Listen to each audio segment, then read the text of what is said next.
Hello दोस्तों। I hope कि आप सब अच्छे होंगे और अपनी तैयारी अच्छे से कर रहे होंगे। तो जैसे कि हम सब सी टेट पेपर 2 एसएससी लिए जो 6 से 8 तक के एनसीईआरटी का एकदम शॉर्ट रिवीजन कर रहे हैं। तो जैसे कि आज हम सब क्लास 7 का जो भूगोल है, इन क्लास 7 के भूगोल के सभी सभी चैप्टरों को हम सब आज आज इस वीडियो में डिस्कस करेंगे। तो जैसे कि आप सब इस पीडीएफ में देख पा रहे होंगे कि इतने बड़े चैप्टर को हम सब सिर्फ पूरे चैप्टर के जो इम्पोर्टेंट टॉपिक है उन टॉपिकों को रखे हैं और उसके बाद इन टॉपिक से संबंधित जितने भी पीवाईक्यू रहते हैं और एमसीक्यू रहते हैं उन सभी को हम सब रखे हैं। फिर उसके बाद अगले चैप्टर को, फिर उसके बाद इसी चैप्टर से संबंधित पीवाईक्यू को, फिर अगला चैप्टर, ऐसे ही आज हम सब क्लास 7 का जो जियोग्राफी है सभी चैप्टर को हम सब इस वीडियो में कवर करेंगे। तो चलिए दोस्तों, टाइम वेस्ट न करते हुए हम चलते हैं अपने पहले पाठ की तरफ। तो देखिए, पहले पाठ का जो शीर्षक है उसका है, वो शीर्षक है कि पर्यावरण। शीर्षक है क्या? पर्यावरण। तो देखिए बताया गया कि पर्यावरण का हमारे जीवन में महत्व क्या है। तो देखिए बताया गया कि पर्यावरण हमारे जीवन का एक मूल आधार है। जो पर्यावरण है वह हमारे जीवन का एक मूल आधार है। बताया गया कि यह हमें पर्यावरण बताया गया कि यह हमें अर्थात जो पर्यावरण हमें सांस लेने के लिए हवा देती है, पीने के लिए जल, खाने के लिए भोजन एवं रहने के लिए भूमि प्रदान करती है। आगे देखिए बताया गया कि पर्यावरण के घटक। तो देखिए पर्यावरण के घटक कौन कौन से होते हैं। तो देखिए बताया गया कि पर्यावरण के घटक में बताया गया कि जैसे कि प्राकृतिक में बताया गया कि जो प्राकृतिक घटक होते हैं, तो प्राकृतिक घटकों में बताया गया कि जल, जिसे हम जलमंडल भी कहते हैं, वायु, जिसे हम पूरे वायुमंडल कहते हैं, स्थल, जिसे हम स्थल मंडल कहते हैं, और सजीव, जिसे हम जैव मंडल कहते हैं। तो इन बातों को याद रखना दोस्तों। ये ऐसा कभी नहीं पूछा जाएगा कि कितने घटक हैं, पर ये पूछा जाएगा कि जैव मंडल, वायुमंडल, स्थल मंडल, ये सब किस में आते हैं। तो याद रखना ये पर्यावरण के घटक हैं। ऐसे दे देगा कि ये सभी क्या हैं, ऐसे देगा। तो वहाँ पर आपको विकल्प दिया रहेगा कि पर्यावरण के घटक हैं, पर्यावरण के अंग हैं, या ये सब एक परत है। तो ये सब याद रखना। ऐसे नहीं पूछेगा कि पर्यावरण के घटक कितने होते हैं, ऐसा नहीं पूछा गया है अभी तक। पर इतने इन चीज़ों को याद रखना। आगे देखिए बताया गया कि मानव। तो अब देखिए बताया गया कि मानव, तो एक व्यक्ति, परिवार, समुदाय, धर्म, शैक्षिक, आर्थिक, राजनीतिक स्थिति, ये सब क्या है? ये मानव, ये क्या है? पर्यावरण का एक घटक ही है। अब दूसरा देखिए आगे लिखा गया है कि प्राकृतिक पर्यावरण।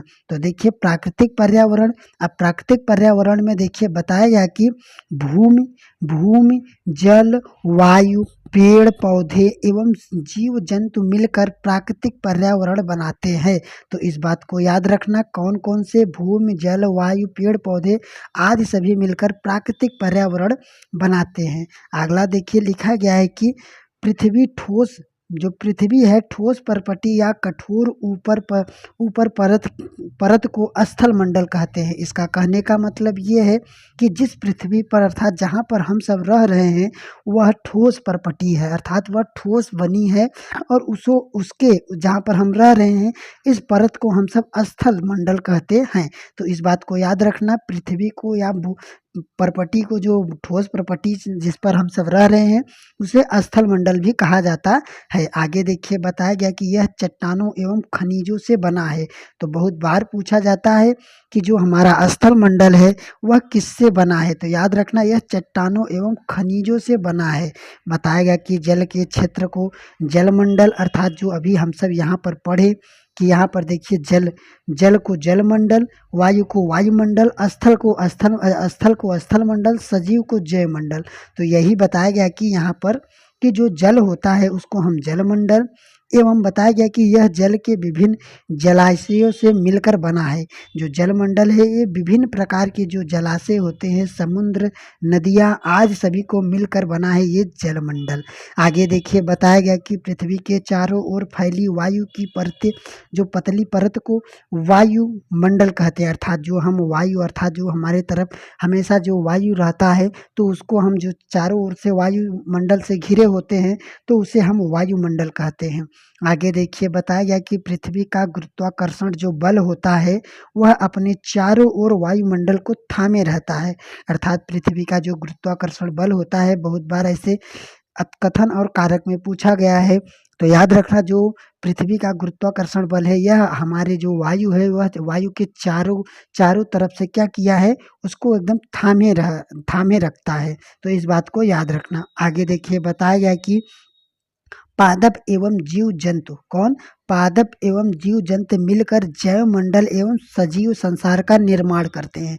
तो याद रखना कि जो जैव मंडल है तो जैव मंडल में पादप अर्थात जो पेड़ पौधे होते हैं, पेड़ पौधे एवं जो जीव जंतु होते हैं सभी आ जाते हैं जैव मंडल में।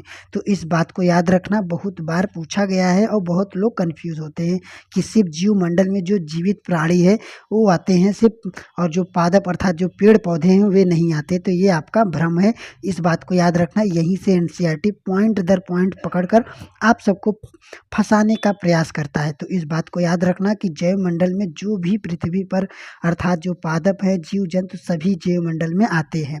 आगे देखिए बताया गया कि जहाँ स्थल जल एवं वायु मिलकर जीवन को संभव बनाते हैं। याद रखना क्या स्थल, जैव एवं वायु, जहाँ ये तीन चीज पाए जाते हैं, क्या स्थान, जल एवं जो वायु होते हैं, ये तीनों जहाँ पाए जाते हैं वहीं जीवन संभव है।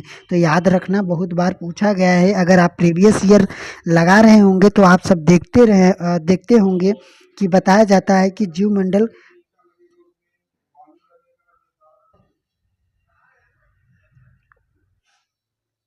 तो चलिए दोस्तों देखिए अगला है, यहाँ पर देखिए बताया गया कि जहाँ पर स्थल, जल एवं वायु ये तीनों मिलते हैं वहीं पर जीवन संभव है। आगे देखिए बताया गया कि 5 जून को विश्व पर्यावरण दिवस मनाया जाता है, एकदम मोस्ट इम्पोर्टेंट। हर 1-2 साल बाद ये तिथि जरूर पूछ लेता है, तो इस बात को याद रखना। अब आगे देखिए, इतना एकदम मोस्ट इम्पोर्टेंट है, बहुत बार पूछा जाता है कि पारितंत्र क्या होता है और बहुत लोग कंफ्यूज हो जाते हैं अगर थ्योरी नहीं पढ़े रहते हैं।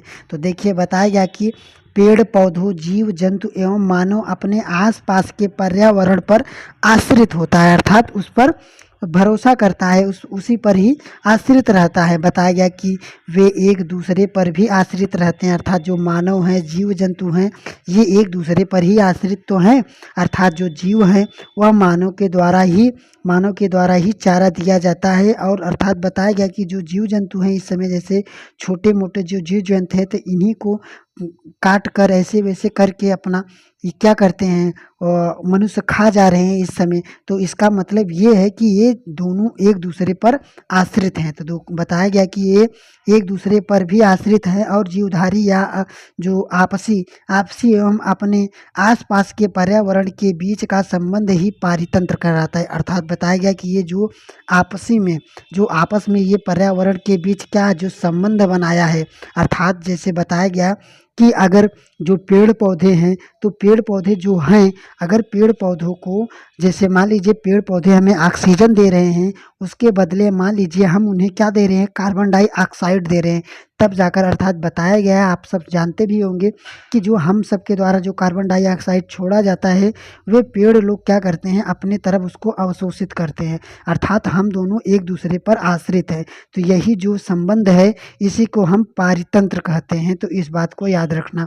आगे देखिए बताया गया कि वन, घास स्थल, रेगिस्तान, पर्वत, झील, नदी, महासागर, ये सभी क्या हैं, ये सब पारितंत्र के उदाहरण है। जैसे कि बताया गया कि जो रेगिस्तान है, पर्वत है, झील है, नदियाँ है, नदियाँ क्या है, ये सब सभी एक प्रकार के पारितंत्र के उदाहरण है या अंग हैं ना। आगे देखिए, अब अगर इतनी बस एक पेज को अगर आपने ठीक से सुना होगा, समझा होगा, तो इन सभी प्रश्नों को एकदम यू कर ले जाएंगे। तो देखिए बताया गया कि निम्नलिखित में से क्या है कि निम्नलिखित में से कौन सी चीजें पर्यावरण के अंतर्गत शामिल हैं? याद रखना कौन, तो पर्यावरण के अंतर्गत शामिल है, तो याद रखना मनुष्य भी है, धरातलीय स्थल भी है, मानव निर्मित वस्तुएं भी है और प्राकृतिक वस्तुएं, अर्थात ये सभी वस्तुएं पर्यावरण में समाहित हो जाती हैं। आगे देखिए बताया गया कि दूसरा, निम्नलिखित कथनों में से कौन सा कथन सत्य है? तो देखिए बताया गया कि जो पृथ्वी पृथ्वी के वायुमंडल का अस्तित्व उसके गुरुत्वाकर्षण बल के कारण है। तो याद रखना ये इसका जो अस्तित्व है वायुमंडल का, ये गुरुत्वाकर्षण बल के कारण ही, अर्थात ये जो गुरुत्वाकर्षण बल है यही वायुमंडल के चारों ओर से रोके रखा है, तो अर्थात ये बात सही है। दूसरा है, वायुमंडल में परिवर्तन होने वाले जो मौसम एवं जलवायु में परिवर्तन होते हैं, तो यह बात भी सही है।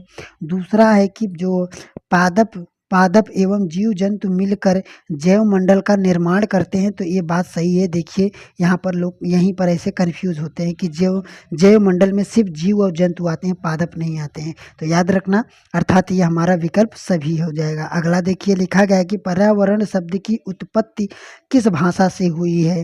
तो याद रखना पर्यावरण की उत्पत्ति किस भाषा से हुई है? तो इसको याद रखना किस भाषा से, तो फ्रेंच भाषा से हुई है।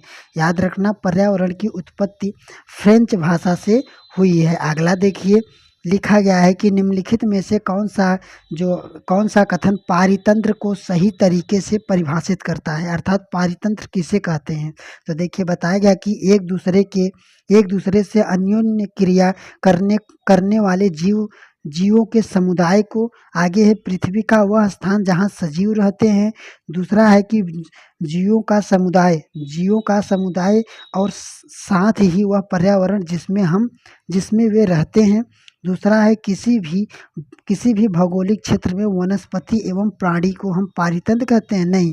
बताया गया यहाँ अन्योन्य क्रिया, अर्थात जो हम सब एक दूसरे पर आश्रित रहते हैं, इसलिए हम पर्यावरण के पारितंत्र बने हैं। अगला देखिए, अब देखिए दोस्तों अगला दूसरा चैप्टर, तो देखिए दूसरा चैप्टर है हमारी पृथ्वी के अंदर। तो देखिए बताया गया कि हमारे पृथ्वी के अंदर, तो बताया गया कि हमारी पृथ्वी जो है एक गतिशील ग्रह है, अर्थात जो पृथ्वी है यह एक ग्रह है।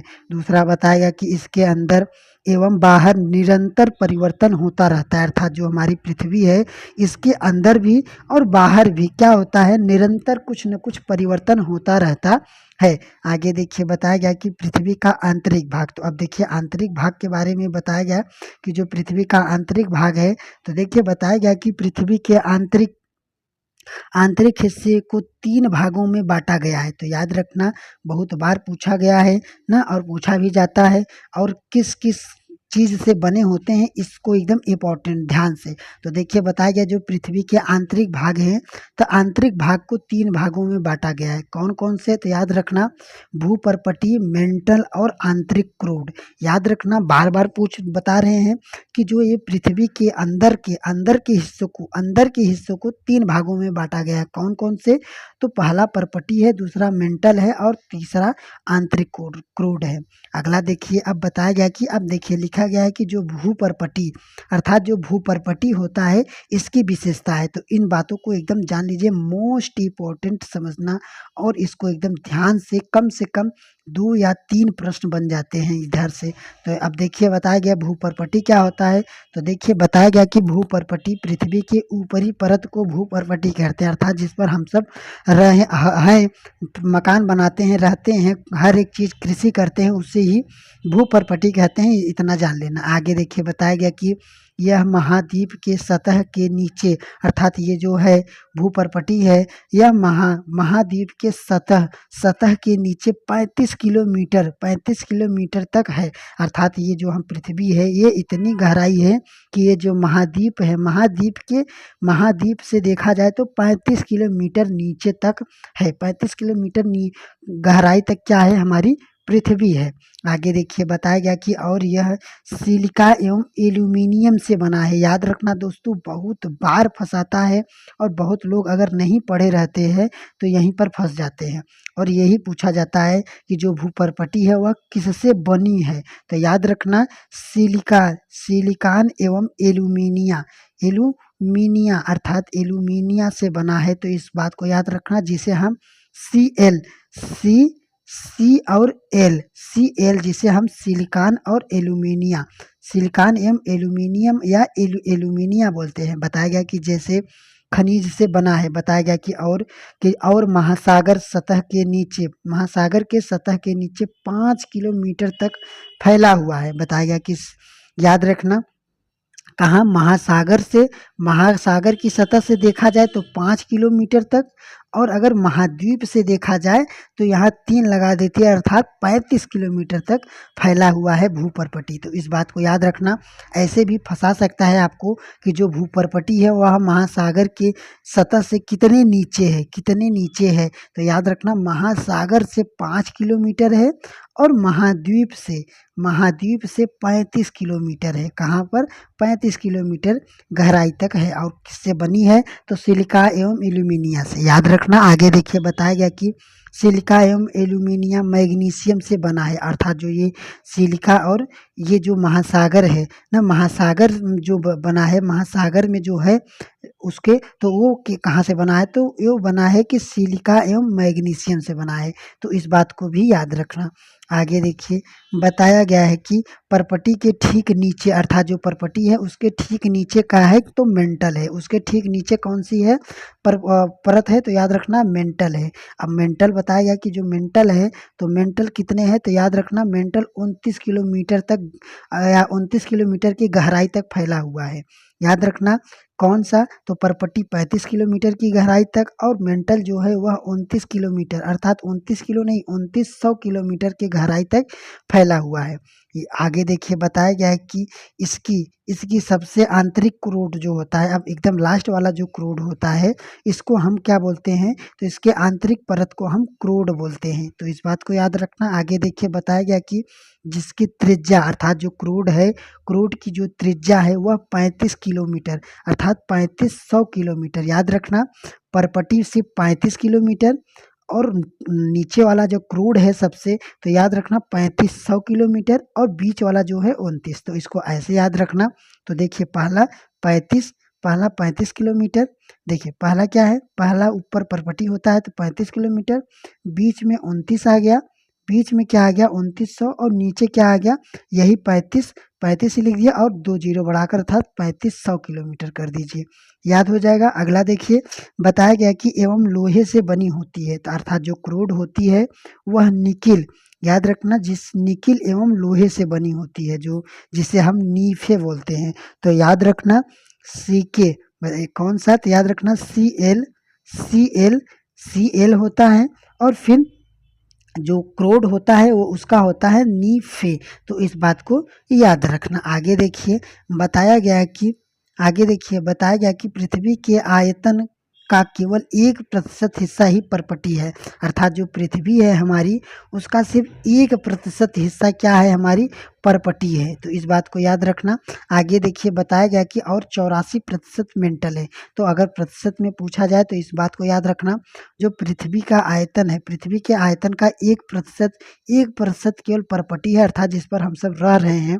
ये पृथ्वी क्या है? इतने बड़े एकदम प्लेटों दर प्लेटों जुड़ा है। तो ये जो ऊपरी एक प्लेट, अर्थात जितने भर पूरा पृथ्वी है, तो पूरे पृथ्वी का सिर्फ जो आयतन, अर्थात 1%, सिर्फ 1% भाग जो है वह परपटी है, अर्थात जिस पर हम सब रह सकते हैं। आगे देखिए बताया गया कि और जो 84% मेंटल है, और 15%, 1% यहाँ पर बताया गया कि 84% मेंटल है, और बताया गया कि 15% क्रूड है। तो इस बात को याद रखना। ऐसे पूछ सकता है कि परपटियों में सबसे सर्वाधिक परसेंटेज में कौन सबसे ज़्यादा है? तो याद रखना कौन है? तो मेंटल सबसे ज़्यादा है।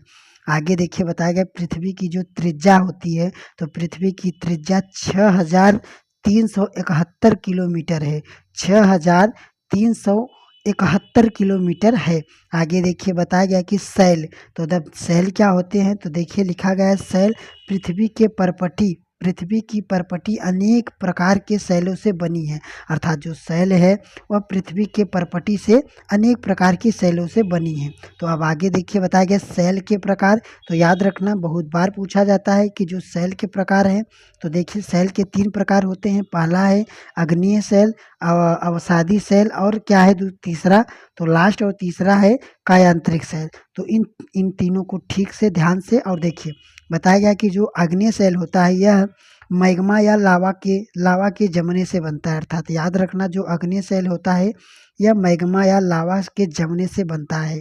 बताया गया उदाहरण के लिए जैसे ग्रेनाइट जो होता है न, चूना चूना जो बताया गया कि मसाले बनाए जाते हैं, मसाले तथा चूना ग्रेनाइट से बने होते हैं।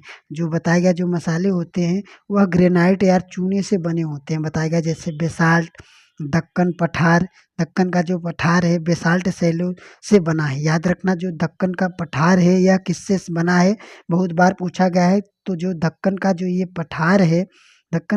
पठार है यह किससे, तो बेसाल्ट शैलों से बना है। आगे देखिए बताया गया कि आग्नेय शैल दो प्रकार की होती है। अर्थात ये जो आग्नेय शैल है इसके 2 प्रकार होते हैं। तो कौन कौन से इसके 2 प्रकार होते हैं, इस बात को याद रखना। तो कौन कौन से, बताया गया कि अंतर्वेदी आग्नेय शैल और बहिर्वेदी आग्नेय शैल। तो इस बात को याद रखना कौन कौन, तो याद रखना एक होता है अंतर्वेदी और एक होता है बहिर्वेदी। अर्थात इसका हम उदाहरण देकर बताए थे कि जब ज्वालामुखी उठता है तो जो बाहर निकल जाता है मैग्मा, तो जो बाहर मैग्मा निकल जाता है तो वहाँ पर जो ठंडा होता है उसको क्या बोलते हैं, बहिर्वेदी बोलते हैं। और जो यहीं आधे में ही क्या ठंडा हो जाता है, जम जाता है, उसको अंतर्वेदी बोलते हैं। आगे देखिए बताया गया कि अवसादी शैल। तो अवसादी शैल क्या होता है, तो देखिए बताया गया अवसादी शैल प्रकृति के कारणों, क्या होता है कि प्रकृति के कारणों द्वारा, जो प्रकृति के कारण अर्थात जो भी हवा है, वायु है, दाब चाप आदि के प्रकृति के कारण ही है ना। तो बताया गया कि प्रकृति के कारणों द्वारा शैल किसी स्थान पर जमा हो जाता है और दाब कर और कठोर होकर शैल बन जाती है। क्या होता है कि दाब चाप किसी भी तरह क्या होती है वहाँ पर कठोर होकर वह क्या बन जाती है, शैल बन जाती है। और बताया गया उदाहरण के लिए जैसे जो बलुआ पत्थर होता है, जो बलुआ पत्थर आप देखे होंगे ना, क्या होता है कि बालू ही होता है। बालू देखिए कितना दाना रहता है, पर क्या होता है कि वह क्या होता है कि ऐसे वह किसी न किसी कारणवश प्रकृति या किसी के कारणवश ऐसे चपते ना, ऐसे एक चपते क्या हो जाता है, एक पत्थर का रूप ले लेता है। तो ऐसे ही होता है अवसादी शैल। बताया गया उदाहरण के लिए बलुआ पत्थर रेत के दानों से बनता है। जो बलुआ पत्थर होता है वह रेत के दानों से बनता है। अर्थात छोटे छोटे होते हैं वे, फिर क्या हो जाते हैं, इकट्ठे होकर एक बलुआ पत्थर की आकार ले लेते हैं। आगे देखिए बताया गया दिल्ली का जो लाल किला है वह बलुआ पत्थर से बना है। बहुत बार पूछा गया है, इस पॉइंट को याद रखना। दिल्ली का जो लाल किला है वह किस चीज़ से बना है, तो याद रखना दिल्ली का लाल किला जो है वह बलुआ पत्थर से बना है। आगे देखिए बताया गया कि कायांतरिक शैल, कौन सा, कायांतरिक शैल। तो देखिए बताया गया कि जो आंतरिक होता है आग्नेय शैल होता है, जो अभी आग्नेय शैल और अवसादी शैल हमने ये दोनों शैल पढ़े। तो यही आग्नेय शैल और अवसादी शैल जो होते हैं, शैल उच्च दाब एवं दाब के कारण क्या होता है, उच्च दाब एवं ताप के कारण कायांतरिक शैल में परिवर्तन हो जाते हैं। बताया गया कि उदाहरण के लिए चिकनी मिट्टी स्लेट में एवं चूना पत्थर संगमरमर में परिवर्तन हो जाता है। बताया गया कि जो ताजमहल है, अर्थ याद रखना इन दोनों बातों को, ये कि लाल किला बलुआ पत्थर से और ताजमहल जो है यह सफ़ेद संगमरमर से, याद रखना कौन सा, सफ़ेद संगमरमर से बना हुआ है। तो इस बात को याद रखना। आगे देखिए बताया गया कि जीवाश्म किसे कहते हैं। तो देखिए बताया गया कि शैलों की जो परत होती है, शैलों की परतों में दबे जो मृतक होते हैं। तो याद रखना जो जीवाश्म जो होते हैं सैलों की परतों में दबे मृत पौधों एवं जीव जंतुओं के अवशेषों को जीवाश्म कहा जाता है। तो याद रखना बार बार। तो देखिए बताया गया जो जीवाश्म होता है, पूछा जाता है जीवाश्म क्या होते हैं, तो बताया गया कि जो सैल होते हैं, सैलों के जो परत होते हैं उसके नीचे जो दबे होते हैं कौन कौन से, तो मृत पौधे जो होते हैं, जीव जंतु के जो अवशेष होते हैं, अर्थात कई सालों से जो दबे होते हैं तो उनके जो कुछ अवशेष बचे होते हैं तो उन्हीं अवशेषों को हम जीवाश्म कहते हैं। तो चलिए दोस्तों अब चलते हैं अपने प्रश्न की तरफ। तो देखिए लिखा गया है कि नीचे दिए गए कथनों पर ध्यान पूर्वक पढ़िए। तो देखिए नीचे लिखा गया है कि पृथ्वी की जो ऊपरी परत को हम परपटी कहते हैं, यह सबसे पतली परत है, तो ये बात सही है। दूसरा है महासागरी परपटी, जो महासागरी परपटी की मोटाई महाद्वीप परपटी से अधिक है, अर्थात जो महासागरी परपटी की जो मोटाई है वह महाद्वीपीय परपटी से अधिक है। तो ये बात गलत है। अर्थात अभी हम सब क्या पढ़े कि जो महासागर की जो परपटी है वह सिर्फ और सिर्फ कितना है, वह सिर्फ और सिर्फ 5 किलोमीटर है, और जबकि जो क्या है कि महाद्वीप की जो परपटी थी यह कितना थी, तो यह 35 किलोमीटर थी, अर्थात ये ज़्यादा है, यह ज़्यादा है। तो यहाँ पर सॉरी दोस्तों, देखिए यहाँ पर यह महाद्वीपीय परपटी से अधिक है, तो हाँ ये सही है, दोनों दोस्तों सही है। सॉरी दोस्तों हमने ध्यान नहीं दिया, तो ये क्या है, सही है। यहाँ बताया गया कि महासागरीय परपटी की जो मोटाई है इस मोटाई की महाद्वीपीय परपटी से अधिक है, तो हाँ ये बात सही है, अर्थात हमारा दोनों ऑप्शन सही हो जाएगा। अगला देखिए बताया गया कि निम्नलिखित कथनों में से कौन सा कथन असत्य है, कौन सा कथन असत्य है, इस बात को ये ध्यान देना। आगे देखिए बताया गया कि महाद्वीपीय परपटी, जो महाद्वीपीय परपटी है, अर्थात जो महाद्वीप की जो परपटी है ना, जो परपटी है याद रखना बहुत बार, तो यहीं से देखिए इसे फंसाता है।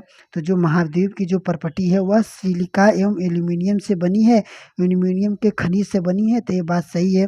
दूसरा है कि जो महासागर की जो परपटी है तो वह सिलिका एवं आयरन से बनी है, तो ये बात गलत है। तो जैसे कि अभी हम सब यहाँ पर देखिए, यहाँ पर लिखा गया है कि जो महासागर की जो सतह की जो 5 किलोमीटर तक फैली हुई परपटी है यह सिलिका एवं मैग्नीशियम से बना है। तो इस बात को याद रखना दोस्तों कि जो महाद्वीप की जो परपटी है, महाद्वीप की परपटी यह सिलिका एवं एल्यूमिनियम से बना है, और जो महासागर की परपटी है यह सिलिका एवं मैग्नीशियम। तो याद रखना जो द्वीप होता है, द्वीप में होता है जिसमें हम सब रहते हैं, तो एल्यूमिनियम का प्रयोग करते हैं, क्या करते हैं उसका प्रयोग करते हैं, और महासागर में क्या होता है, मैग्नीशियम का हो ना। तो इस बात को याद रखना। आगे देखिए बताया गया कि अब यहाँ पर देखिए अगला प्रश्न है, तो क्या हो गया कि ये जो दूसरा है कि यह हमारा गलत हो गया और ये हमारा सही है। तीसरा देखिए लिखा है पृथ्वी की सतह है परपटी के नीचे मेंटल है, तो पृथ्वी के परपटी के नीचे मेंटल ही है, अर्थात दूसरा क्या है, सही है। तीसरा है कि पृथ्वी की सबसे आंतरिक जो परत है, जो सबसे आंतरिक परत है वह क्रूड है, जो मुख्य रूप से किससे, याद रखना, निकिल और लोहे से बना हुआ है, तो ये बात सही है। तो इस बात को याद रखना, जो सबसे लास्ट वाला है वह निकिल और लोहे से बना हुआ है, तो अर्थात हमारा असत्य पूछा है, तो हमारा असत्य क्या हो जाएगा, तो हमारा असत्य हो जाएगा दूसरा ऑप्शन ना। अगला देखिए बताया गया कि जब द्रविड़ मैग्मा ठंडा होकर ठोस हो जाता है तब हम इस प्रकार बने सेल को क्या कहते हैं। तो जब ठंडा हो जाता है तो जब वो इस प्रकार के बने सेल को हम क्या बोलते हैं, तो याद रखना इस प्रकार के बने सेल को हम अग्नीय सेल बोलते हैं। क्या बोलते हैं, याद रखना, अग्नीय सेल बोलते हैं। आगे देखिए बताया गया कि पृथ्वी के कुल आयतन में सबसे अधिक हिस्सा किसका है, तो याद रखना अभी हम सब पढ़ें कितना, तो 84%। कितना, 84% किसका है, मेंटल का 84% है। तो और 1% किसका था, तो याद रखना 1% परपटी का था और 15% क्रूड का था। आगे देखिए बताया गया कि निम्नलिखित कथनों पर विचार कीजिए। तो देखिए लिखा गया है कि जब द्रविड़ लावा पृथ्वी के सतह पर आकर तेजी से ठंडा हो जाता है तब इस प्रकार बहिर्वेदी अग्नि सेल का निर्माण होता है, तो ये बात सही है। अगर बाहर आकर ठंडा हो रहा है तब, तो इसमें लिखा भी गया है सतह पर अर्थात बाहर। दूस, दूसरा है कि जब बताया गया कि दूसरा है कि जब द्रविड़ मैग्मा भूपर्पटी के अंदर ही गहराई में ही ठंडे हो जाता है तो उसे अंतर्वेदी अग्नि सेल बोलते हैं, तो ये बात भी एकदम 100% सही है। तीसरा है कि बहिर्वेदी अग्नि सेल की संरचना जो होती है बड़े दाने वाली होती है, तो ये बात गलत है। जो बहिर्वेदी अर्थात जो बाहर बनती है तो वे छोटे छोटे दाने होते हैं। और बताया गया कि जो अंतर्वेदी बनते हैं अर्थात जो अंदर रहते हैं, अंतर्वेदी बनने वाले जो अग्नेय सेल होते हैं उसके जो होते हैं उसके बताया गया कि वे महीन दानों से बने होते हैं, तो ये बात गलत है। अर्थात जो ऊपर होते हैं वे महीन दानों से बने होते हैं और जो नीचे होते हैं वह क्या बोलते हैं उसको, मोटे दाने होते हैं। तो इस बात को याद रखना कि जो बाहर होते हैं वह महीन दाने होते हैं और जो अंदर होते हैं वह मोटे दाने के होते हैं। अर्थात हमारी ये दोनों ऑप्शन गलत है, सिर्फ और सिर्फ पहला और दूसरा सही है। अगला देखिए, बताया गया कि निम्नलिखित में से कौन सा अवसादी सेल की विशेषता है। तो देखिए बताया गया अवसादी सेल का निर्माण जो होता है विभिन्न प्रकार के सेल अवसादों के निक्षेपण के द्वारा होता है। तो याद रखना अवसादों के निक्षेपण के द्वारा होता है, सेलों के अवसादों के निक्षेपण के द्वारा होता है, तो ये बात सही है। दूसरा है कि इन सेलों में जीवाश्म होने की कोई संभावना नहीं होती है, तो ये बात गलत है। अवसादी सेल में ही जीवाश्म पाए जाते हैं, अर्थात सिर्फ और सिर्फ हमारा क्या है कौन सा है, तो देखिए दोस्तों। और हाँ, तीसरा देखिए बताया गया कि यह सेल अपेक्षाकृत कम कठोर होते हैं, तो हाँ ये बात सही है क्योंकि यह जो अवसादी सेल होते हैं यह कम कठोर होते हैं, तो हमारा सिर्फ और सिर्फ हो जाएगा पहला और तीसरा।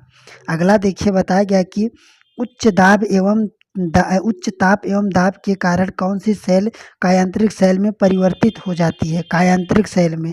तो याद रखना ये जो अग्नेय सेल होते हैं और जो अवसादी सेल होते हैं यही दोनों सेल क्या हो जाते हैं, सेल में परिवर्तन हो जाते हैं। अगला चैप्टर देखिए दोस्तों, लिखा गया है कि हमारी बदलती पृथ्वी क्या है, हमारी बदलती पृथ्वी। तो देखिए लिखा गया है कि स्थल मंडल अनेक प्लेटों में विभाजित है। जो हमारा स्थल मंडल है पृथ्वी भी है, ये पृथ्वी भी अनेक क्या होता है परतों में विभाजित है या प्लेटों में विभाजित है। तो देखिए बताया गया कि जिन्हें हम स्थल मंडल कहते हैं, जिन्हें हम क्या बोलते हैं स्थल मंडल प्लेट कहते हैं या स्थल मंडल कहते हैं। बताया गया कि यह प्लेटें जो होते हैं हमेशा धीमी गति चारों तरफ से घूमती रहती हैं, अर्थात जो हमारी ये पृथ्वी है यह कई प्लेटों से मिलकर बना है ना, तो ये सबसे वाले ऊपरी वाले पर जो प्लेट था उसको हम परपटी बोलते थे। तो अब ये बताया गया कि ये जो प्लेटों से मिलकर बना है हमारी पृथ्वी, यह जो प्लेट हैं यह प्लेट जो एक दूसरे से क्या करते हैं आपस में धीमी गति ऐसे घूमते रहते हैं।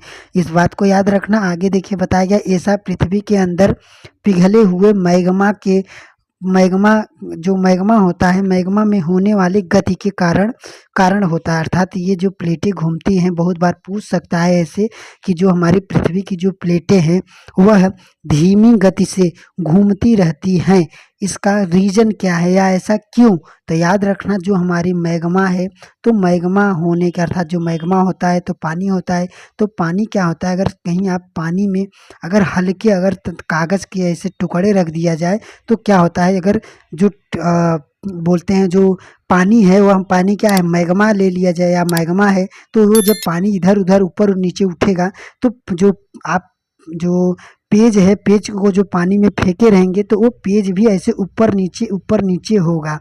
तो यही बताया गया कि मैग्मा जब ऊपर नीचे या ऐसे हिलता डुलता है तो जो प्लेटें हैं तो उन प्लेटों को भी गति होता है, इसीलिए वे गति करते हैं। बताया गया कि ये वृत्त रूपी, ये बताया गया किस रूप में, तो याद रखना ये वृत्त रूप में घूमते हैं अर्थात गोले रूप में, ये गोले रूप में घूमते हैं, इस बात को याद रखना। आगे देखिए बताया गया कि ज्वालामुखी, तो बताया गया कि देखिए जो प्लेट हैं प्लेट हमारे जो प्लेटें हैं हमारी वे हमेशा गति करते रहते हैं, जिसके कारण पृथ्वी के सतह पर परिवर्तन होता है, अर्थात जो पृथ्वी का जो सतह होता है वह परिवर्तन होता रहता है। आगे देखिए बताया गया जो बाद में पृथ्वी के आंतरिक भाग में घटित होने होते हैं और उन्हें अंतर्जनित बल कहते हैं। अर्थात बताया गया कि क्या होता है जब ऐसा, तो बताया गया कि जो बाद में ये जो बल होते हैं, यह बल के कारण पृथ्वी के अंतर्भाग में जो घटित होते हैं इसको हम अंतर्जनित बल कहते हैं। अर्थात जो ये पृथ्वी के अंदर हो रहा है घटना न, कि जो बताया गया जो मैग्मा है यह पृथ्वी के अंदर है और ये पृथ्वी के अंदर ही प्लेटें घूम टहल रही हैं, तो इसको हम अंतर्जनित बल कहते हैं। आगे देखिए बताया गया कि जो बल पृथ्वी की सतह पर उत्पन्न होता है उसे हम बहिर्जनित, अर्थात बाहर से जो बल लगता है तो उसको हम बहिर्जनित बल बोलते हैं। इस बात को याद रखना। आगे देखिए बताया गया कि अंतर्जनित बल कभी कभी आकस्मिक गति उत्पन्न करता है, अर्थात जो अंदर जो गति होती रहती है वे क्या होता है कि कभी कभी आकस्मिक गति उत्पन्न कर देती है, अर्थात बहुत तेज हो जाती है। और जब तेज हो जाती है तो बताया गया कि कभी धीमी गति करती है और कभी तेज। तो बताया गया कि भूकंप और ज्वालामुखी आकस्मिक गति के कारण होता है, अर्थात बताया गया आकस्मिक का मतलब अचानक। तो क्या होता है कि कभी कभी अचानक जब ज़्यादा तेज से गति कर देती है उसी के कारण भूकंप और ज्वालामुखी आ जाते हैं। आगे देखिए बताया गया है कि पृथ्वी के सतह पर अत्यधिक हानि होती है। तब क्या होता है कि जो पृथ्वी का सतह अर्थात पृथ्वी पर क्या होता है तो अत्यंत हानि पहुंचती है। आगे देखिए बताया गया कि भूपर्पटी जो होती है, भूपर्पटी में खुला एक ऐसा छिद्र होता है, अर्थात जो हमारी ये भूपर्पटी है इस भूपर्पटी में एक ऐसा छिद्र होता है जिससे क्या होता है पिघले हुए पदार्थ अचानक निकल आते हैं। क्या होता है कि जब एक छिद्र होता है इस छिद्र के एक माध्यम से जो नीचे मैग्मा रहता है वह मैग्मा बाहर अचानक से आ जाता है, जिसे हम क्या बोलते हैं ज्वालामुखी बोलते हैं। आगे देखिए बताया गया कि जो भूकंप स्थल मंडली प्लेटों के गति के कारण गति करने से ही आता है। देखिए बताया गया पृथ्वी की सतह पर कंपन है, अर्थात जो भूकंप है यह भूकंप क्या होता है प्लेटों के गति से जो पृथ्वी पर या पृथ्वी के सतह पर जो कंपन होता है इसी को हम क्या बोलते हैं भूकंप बोलते हैं। बताया गया कि यह कंपन पृथ्वी के चारों ओर गति कर सकता है। बताया गया कि इसको भूकंप कहते हैं। आगे देखिए लिखा है उपकेंद्र। ये ध्यान रखना दोस्तों, यहाँ से बहुत बार पूछा जाता है और बहुत लोग कंफ्यूज होते हैं।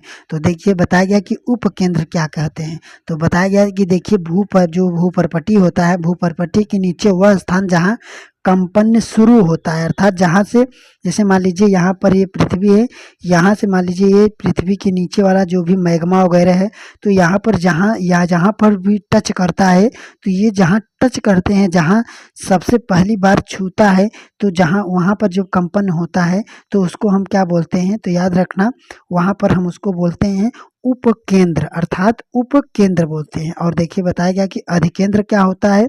तो देखिए बताया गया कि उपकेंद्र के भू सतह पर जिसके निकटतम स्थान को अभिकेंद्रित करता है उसको हम अधिकेंद्र कहते हैं। तो इस बात को याद रखना। आगे देखिए लिखा गया है कि भूकंपी तरंगे 3 प्रकार के होते हैं। तो याद रखना बहुत बार पूछा जाता है कि कितने प्रकार के होते हैं, तो याद रखना कितने, तो 3 प्रकार के। कौन कौन से, तो बताया गया कि अनुदैर्ध्य तरंगे, अनुप्रस्थ तरंगे और बताया गया कौन, तो याद रखना पृष्ठीय तरंगे। तो इन तीनों को याद रखना। जैसे कि शॉर्ट में बताया गया कि पी तरंगे, एस तरंगे, एल तरंगे, अर्थात पी याद रखना कौन, पी एस एल अर्थात पी तरंगे, एस तरंगे और यल तरंगे, ये क्या है, तो याद रखना ये भूकंपीय के 3 परतें अर्थात क्या है 3 तरंगे हैं। आगे देखिए बताया गया कि भूकंप का मापने का एक यह यंत्र किया जाता है। आगे देखिए जिसे हम क्या बताया गया, जिसे हम भूकंपीय तरंगे कहते हैं। तो याद रखना। आगे देखिए बताया गया कि भूकंप की तीव्रता जो रिक्टर स्केल पर नापी जाती है। तो याद रखना जो भूकंप की तीव्रता है, तो इस पॉइंट को याद रखना क्योंकि अभी कंफ्यूज करेगा। हम दिखाएंगे कि जो तीव्रता है, तीव्रता का मतलब स्पीड जैसे देखा जाता है कितने तेज से आया था। तो अगर स्पीड देखना है, सिर्फ स्पीड देखना है, तो हम क्या करते हैं, रिक्टर स्केल एक स्केल होता है, उस पर ऐसे जब तेज आता है कितने तेज से आया, तो इसको हम वहाँ पर नापते हैं। अगला है कि भूगर्भ शास्त्र की एक विशेष शास्त्र जिसमें बताया गया भूकंपों का अध्ययन किया जाता है, जिसे हम सिस्मोलॉजी कहते हैं। तो इसको याद रखना। ये क्या है कि भूगर्भ शास्त्र का एक भूकंप का अध्ययन करने किया जाता है, अर्थात जो भूकंपीय अध्ययन किया जाता है इसको हम सिस्मोलॉजी कहते हैं। आगे देखिए, बताया गया कि मुख्य स्थलाकृतियाँ। तो अब देखिए मुख्य स्थलाकृतियाँ क्या हैं, तो बताया गया कि पृथ्वी के सतह पर शैलों के टुकड़े के अपेक्षय की क्रिया होती है। अर्थात क्या होता है कि पृथ्वी के सतह पर जो शैल होते हैं वे टूट कर गिरते हैं, उनका अपक्षय होता है। तो इस बात को याद रखना। आगे देखिए, बताया गया कि भूदृश्य पर जल, वायु एवं हिम जैसे विभिन्न विभिन्न घटकों के द्वारा होने वाली क्षय को हम अपरदन कहते हैं। तो याद रखना क्या होता है, तो यहाँ पर बताया गया कि जो भूदृश्य है, भूदृश्य पर बताया गया कि जल, वायु और हिम जैसे विभिन्न घटनाओं के द्वारा क्या होता है, जो क्षय होता है, क्षय का मतलब टूटता है ना, अलग होता है, तो उसको हम अपरदन कहते हैं। तो इस बात को याद रखना। आगे देखिए, बताया गया कि वायु जल अपरदित पदार्थ को एक स्थान से दूसरे स्थान पर ले जाता है। यह स्थान को हम निक्षेपण कहते हैं। तो निक्षेपण और अपक्षय, अपरदन का मतलब समझे। अपरदन का मतलब कोई भी चीज जब टूट टूट जाता है, तो जो टूटता है, टूट कर एक जगह रुक जाता है, तो इसको हम अपरदन बोलते हैं। और जो ये टूटे हुए स्थान को, टूटे हुए चीज को जल के द्वारा या वायु के द्वारा न अपरदित कर लिया जाता है, अर्थात उड़ा दिया जाता है, उड़ाकर कहीं दूसरे जगह ऐसे उड़ाकर रख दिया जाए, तो उसको हम क्या कहेंगे, तो इसको हम कहेंगे कि निक्षेपण हो गया, अर्थात एक जगह से उठकर वह दूसरे जगह चला गया। तो इस बात को याद रखना। आगे देखिए, बताया गया कि नदी क्या होता है, तो बताया गया नदी के जल से दृश्य भू का अपरदन होता है। बताया गया कि जब नदी किसी खड़े ढाल वाले स्थल से अत्यधिक कठोर और सैल या खड़े ढाल वाली घाटों में गिरती है, तो यह जलप्रपात बनती है। तो याद रखना, जो जल होता है वह अत्यंत ढलान वाली जो कठोर सैल होते हैं वहां से जब गिरते हैं तो जलप्रपात बनते हैं। आगे देखिए, बताया गया कि जब नदी की मैदान क्षेत्र में, अर्थात जब नदियाँ जो होती हैं, जो नदियाँ होती हैं वो मैदान क्षेत्र में जब प्रवेश करती हैं, तो वह मोड़दार मार्ग में बहने लगती हैं, जिसे हम विसर्प कहते हैं। अर्थात जब नदियाँ होती हैं, तो नदियाँ जब कहीं से अगर निकल रही हैं, तो जब पृथ्वी पर आती हैं तो क्या सीधे जाती हैं? नहीं, जब पृथ्वी पर आती हैं तो जहाँ जहाँ जैसे बताते हैं, ठेठ में बोलते हैं, जहाँ जहाँ ढलान रहता है, खाल रहता है, वहाँ वहाँ ऐसे जाती है। तो ये जो मुड़ रही हैं, इसको हम सब विसर्प कहते हैं। इस बात को याद रखना। आगे देखिए, बताया गया कि कभी कभी नदी अपने जो तटों पर बाहर बाहर बताया गया कि बाहर बनने वाले, जिसे निकटवर्ती क्षेत्रों में बाढ़ आ जाती है, नदी के उत्तरी तटों को तटबंध कहते हैं। तो याद रखना, जो नदियाँ होती है, नदियों के जो उत्तरी तटबंध होते हैं उसको हम तटबंध कहते हैं। आगे देखिए, बताया गया कि यहाँ पर नदी अम्ल धाराओं में विभाजित है, अर्थात अनेक धाराओं में। नदी जो है वह अनेक धाराओं में विभाजित है। बताया गया कि जिनको वितरिका कहते हैं, अर्थात बत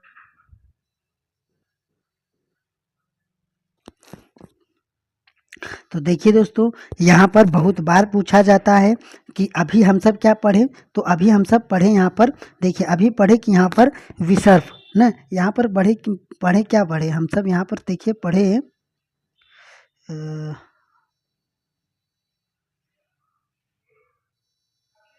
हाँ, देखिए यहाँ पर हम सब पढ़े विसर्प। यहाँ पर पढ़े विसर्प। तो विसर्प क्या होता है? तो विसर्प वो होता है, तो देखिए जैसे बताया गया कि जब मैदानी जब जो जल होता है अर्थात जो जल की जो नदियाँ होती है ना, तो नदियाँ जो होती हैं जब पृथ्वी पर आती हैं तो ऐसे ऐसे ऐसे ऐसे कहीं पर भी जहाँ ढाल रहता है ऐसे मुड़ते हुए जाती हैं। तो जहाँ जहाँ मुड़ती हैं उसको हम विसर्प कहते हैं। और उसके बाद बताया गया कि इसके बाद विसर्पों के किनारों, बताया गया क्या होता है कि विसर्प के जो किनारे, तो ये जो विसर्प होते हैं, विसर्प के जो जैसे मान लीजिए यहाँ पर देखिए, यहाँ पर मान लीजिए ऐसे कोई नदी है, यहाँ आई ऐसे मुड़ी ऐसे मुड़ी ऐसे ऐसे, तो जो बताया गया कि जो विसर्प है अब विसर्प के किनारे किनारे पर लगातार अपर्दन होता रहता है। क्या होता रहता है? अपर्दन होता रहता है एवं निक्षेपण शुरू शुरू हो जाता है। और बताया गया विसर्प विसर्प क्या होता है? लूप क्या होता है कि जो विसर्प होता है वह लूप अर्थात ये जो विसर्प होता है लूप के सिरों के निकट आते जाते हैं। बताया गया कि समय के साथ साथ विसर्प लुप्त हो जाते हैं। अर्थात विसर्प क्या होते हैं? वे विसर्प लूप नदियों के जो नदियों के जो तट होते हैं उसको उसे काट कर एक अलग झील बना देती है जिसे हम चाप झील कहते हैं। तो इस बात को याद रखना। अर्थात ये जो जो विसर्प है, तो यहाँ पर देखिए जैसे ऐसे मुड़ा है तो क्या होता है, तो जैसे मुड़ा है ना, तो ऐसे ऐसे यहाँ पर मान लीजिए कुछ होगा ना, इसीलिए यहाँ पर नहीं जा रहा है। तो यहाँ पर क्या होता है, ऐसे कुछ काट काट कर तन्ना काटते काटते ये ऐसे मिल जाता है। तो यहाँ पर ये वाला डायरेक्ट मिल जाता है। तो जब ये डायरेक्ट मिल जाएगा तो यहाँ पर ये जो स्थान बना, अर्थात ये जो स्थान ऐसे बन गया है, तो इस स्थान को हम चाप झील बोलते हैं। तो इस बात को याद रखना। आगे देखिए बताया गया कि कभी कभी क्या होता है, नदी अपने तटों से बाहर बहने लगती है। तो क्या होता है कि जो नदियाँ होती हैं वे अपने तटों से क्या होती हैं, बाहर भी बह जाती हैं। अर्थात उनका जो मेढ़ रहता है तो मेढ़ से बाहर बहने लगती हैं। बताया गया कि जब तो इससे क्या होता है, जिससे जो निकटवर्ती क्षेत्र में क्या होती है, बाढ़ आ जाती है। तो बताया गया कि नदी के उत्तरित तटों को तटबंध कहते हैं। अर्थात जो उसके जो सीमा होते हैं, अर्थात बस इसके सीमा होती है ना कि ये यहाँ यहीं तक बह सकता है। अर्थात जो इसके बाहर जब चला जाता है तो यही जो ये चीज़ है इसको हम तटबंध कहते हैं। तो इस बात को याद रखना। आगे देखिए बताया गया आगे यहाँ पर, अब यहाँ पर देखिए, तो इस बात को याद रखना दोस्तों। अब आगे देखिए यहाँ पर लिखा गया है कि नदी अलग अलग धाराओं में विभाजित हो जाती है। अब क्या होता है कि अब मान लीजिए ऐसे ऐसे गया, फिर कहीं पर जब वो मिलने जाएगा महासागर वगैरह में, तो वहाँ पर जब मिलने से पहले वे अनेक धाराओं में क्या हो जाती है, विभक्त हो जाती हैं ना। अनेक धाराओं में जब विभाजित हो जाती हैं जिसको हम वितरिका बोलते हैं। तो याद रखना, वितरिका और विसर्प में बहुत लोग कंफ्यूज होते हैं। तो याद रखना, विसर्प उसे कहते हैं कि जब मैदानी इलाकों में, जब क्या होता है कि जब मैदानी इलाकों में जल की जो नदियाँ होती हैं ऐसे मुड़ते हुए आती हैं, तो जो मुड़ते आती हैं तो इसको हम विसर्प कहते हैं। और बताया गया कि वितरिका किसे कहते हैं, कि जब नदियाँ क्या होती हैं महासागरों में ऐसे मिलने जाती है, जब मिलने जाती हैं तो मिलते वक्त ऐसे बार बार इधर उधर कहीं कहीं से अपना मिलती हैं, तो वो जब मिलती हैं तो उसको हम वितरिका बोलते हैं। आगे देखिए बताया गया कि नदी अपने साथ जो होती है, बताया गया कि नदी अपने साथ मलबे का निक्षेपण करती हुई मुहानों के अवसादों के संग्रह से डेल्टा का निर्माण करती है। अर्थात जो नदी होती है वह कुछ न कुछ लेकर आती रहती है बहाते बहाते, तो वहाँ पर जो इकट्ठा करती है, जब मिलती है महासागर में तो वहीं पर क्या कर देती है, अपना निक्षेपण कर देती है, छोड़ देती है। तो वहाँ पर क्या हो जाता है, डेल्टा का निर्माण हो जाता है। आगे देखिए बताया गया कि समुद्र की तरंगे हैं, समुद्र के तरंगे के अपर्दन व निक्षेपण तटीय स्थलाकृतियाँ बनाती हैं। बताया गया कि समुद्र की जो तरंगे लगातार सैलों से टकराती रहती हैं ना। तो इस बात को याद रखना कि जो समुद्र की तरंगे हैं वह क्या करती हैं कि स्थलाकृतियाँ से क्या होती हैं कि हमेशा समुद्र की तरंगे टकराती रहती हैं। बताया गया कि जिससे क्या होता है, दरार बन जाता है। कि जैसे मान लीजिए ऐसे कोई पहाड़ है और यहाँ पर जो समुद्र है, तो समुद्र की जो लहरें हैं, तरंगे का मतलब लहरें जो है इस पर्वत से हमेशा टकराते रहेंगे, टकराते क्या कर देंगे, टकराते इसमें क्या कर देंगी, एक दरार पैदा कर देंगी। दरार जब पैदा कर देंगी तो बताया गया कि क्या होता है कि समय के साथ साथ बड़ी और चौड़ी हो जाती है वही दरार, तो इनको हम समुद्री गुफा कहते हैं। समुद्री गुफा का मतलब ये समुद्र मान लीजिए ये पर्वत है ना, या कुछ है, पर्वत ही है और यहाँ पर समुद्र है, समुद्र के तरंगों से जाते जाते जाते जाते यहाँ पर जब बड़ा सा होल कर देती हैं तो इस होल को हम समुद्री गुफा कहते हैं। क्या बोलते हैं? समुद्रीय गुफा बोलते हैं। तो इस बात को याद रखना। आगे देखिए यहाँ पर, आगे देखिए यहाँ पर लिखा गया है कि जिसे हम क्या बोलते हैं कि बड़े चौड़े हो जाते हैं, और यहाँ पर देखिए लिखा गया है कि समय के साथ साथ चौड़ी हो जाती है, जिसे हम समुद्री गुफा कहते हैं। और आगे फिर बताया गया कि इन गुफाओं के बड़े होते जाने पर केवल केवल छत ही बचता है, जिसे हम मेहराब कहते हैं। तो इसका मतलब ये है, अगर आपने थ्योरी क्लास देखा होगा तो और अच्छे से समझते, पर यहाँ पर चित्र नहीं है, नहीं ऐड कर पाए हैं। तो देखिए यहाँ पर है कि जो मेहराब होता है, तो बताया गया कि जो पर्वत है, अगर यहाँ पर अगर एक बहुत बड़ा अगर होल कर दिया, तो होल कर दिया तो क्या हुआ, यह सिर्फ गुफा हो गया। और जब होल करने के अलावा जब बताया गया कि जब होल कर दिया, अब होल कर दिया उसके बाद क्या होता है यहाँ पर ना, देखिए फिर से, तो यहाँ पर जो होता है, तो देखिए जैसे मान लीजिए ये क्या हुआ, गुफा हुआ, तो ये क्या हुआ, गुफा हुआ। गुफा के बाद जो बताया गया कि होल करने के बाद यहाँ पर मान लीजिए यहाँ पर ऐसे होल कर दिया, ये होल हुआ, अब क्या है, गुफा है। तो अब यहाँ पर ऐसे होल करते करते करते करते यहाँ को इसको भी काट दिया, और जब इसको भी काट दिया तो क्या हो जाएगा, ये मेहराब हो जाएगा। क्या हो जाएगा, ये मेहराब हो जाता है।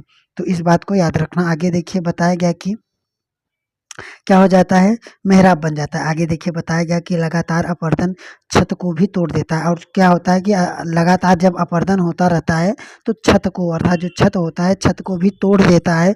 तो जिन्हें हम स्टैंक कहते हैं, अर्थात जो स्टैंक बन जाता है, अर्थात जो दोनों ऐसे बीच खंभे लगे रहते हैं, तो इसको हम स्टैंक बोलते हैं। तो इस बात को याद रखना। आगे देखिए बताया गया समुद्र जल के ऊपर लगभग ऊर्ध्वाधर उठे या बताया गया उठे हुए ऊंचे ऊंचे तटों को हम समुद्र भृगु कहते हैं। अर्थात जो बताया गया कि समुद्र के जल के लगभग, अर्थात जब समुद्र के जल के ऊपर जो ऊर्ध्वाधर, अर्थात जो ऊपर उठे हुए ऊंचे ऊंचे जो तटों को भी हम क्या कहते हैं, समुद्र भृगु कहते हैं। तो इस बात को याद रखना। आगे देखिए बताया गया कि हिमनद किसे कहते हैं, तो देखिए बताया गया कि हिमनद अथवा हिमानी बर्फ की नदियां होती है। जो हिमनद होती है, अर्थात हिमानी जो होती है, बर्फ की नदियां होती हैं। बताया गया कि छोटे बड़े शैल, रेत एवं बताया गया क्या होता है, छत मिट्टी निक्षेपण होती हैं, जिसे हम बताएंगे कि निक्षेपण हिमनद या हिमोड़ का निर्माण होता है। अर्थात निक्षेपण के कारण ही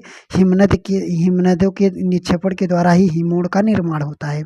आगे देखिए बताया गया पवन, तो बताया गया कि पवन के बारे में, अर्थात हवा, बताया गया कि पवन रेगिस्तान में है। बताया गया कि अपरदन जो होता है, अपरदन एवं निक्षेपण के का प्रमुख कारण है। अर्थात जो पवन है वह रेगिस्तान में अपरदन व निक्षेपण, अपरदन का मतलब एक जगह गिरा देता है, निक्षेपण का मतलब वहाँ से उठाकर वहाँ गिराता है, तो इसको निक्षेपण कहते हैं। याद रखना। आगे देखिए बताया गया कि जो पवन होते हैं वह अपरदन और निक्षेपण के प्रमुख कारण है। जैसे पूछ सकता है कि अपरदन और निक्षेपण के प्रमुख कारण है, तो बता देना कि कौन सा, तो जो पवन है यह।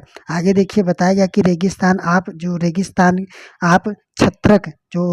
छत्रक होता है, छत्रक के आकार के होते हैं। जो रेगिस्तान में जो छत्रक के आकार के शैल होते हैं, जैसे बताया गया, जिन्हें हम सामान्यतः शैल या छत्रक शैल कहते हैं। छत्रक शैल मतलब छाता की तरह ऐसे शैल होते हैं, छाता की तरह क्या होते हैं, छाता की तरह शैल ऐसे बने होते हैं, इसको हम छत्रक शैल बोलते हैं। याद रखना। आगे देखिए बताया गया कि पवन चलने से रेत को एक स्थान से दूसरे स्थान पर पहुंचती है। जो पवन होती है, पवन के चलने से क्या होता है, जो रेत होता है, अर्थात जो बालू होता है, वह एक स्थान से दूसरे स्थान पर पहुंचती है। जब बताया गया कि जब बालू का बहाव रुक जाता है तो यह रेत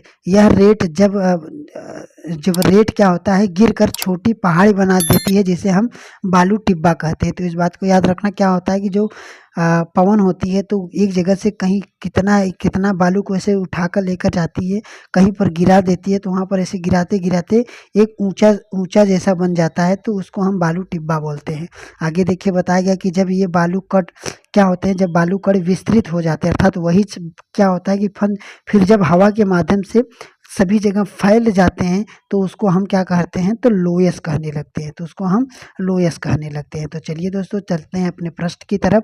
तो देखिए पहला प्रश्न है कि नीचे नीचे दिए गए कथनों एवं कारणों पर विचार कीजिए। तो देखिए लिखा गया है कथन में पृथ्वी का जो स्थल मंडल है अनेक प्लेटों में विभाजित है तथा ये प्लेट हमारे धीमी गति से चारों ओर घूमती रहती है, तो सही है। दूसरा है कि दूसरा देखिए दूसरा क्या है कि कारण में बताया गया कि पृथ्वी के अंदर पिघला हुआ मैग्मा एक वृत्तीय रूप में घूमता रहता है, गोलाकार रूप में घूमता रहता है। तो ये बात भी सही है अर्थात हमारा ये कथन कारक दोनों सही है, कथन कारक दोनों सही है और दोनों व्याख्या भी कर रहे हैं एक दूसरे से।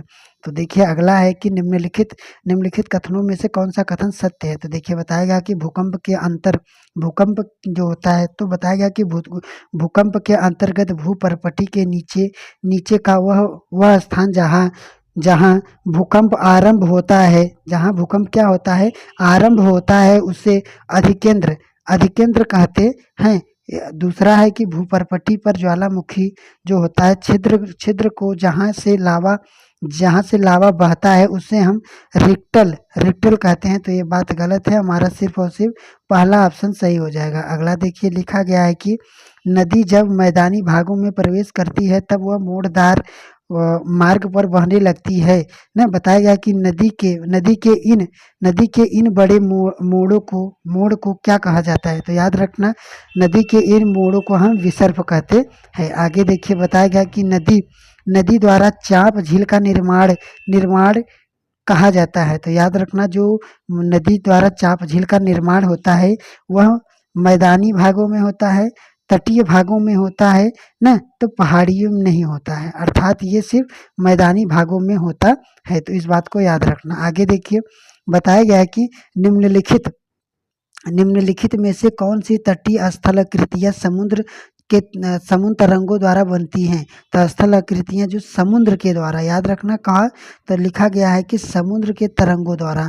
तो याद रखना कौन कौन सा, तो जो स्टैक होता है यह है, समुद्र भृगु है न, समुद्री गुफा है और तटीय मेहराब, अर्थात ये सभी हैं जो समुद्र के द्वारा बनते हैं। तो चलिए दोस्तों अब अगला चैप्टर की तरफ हम सब चल रहे हैं।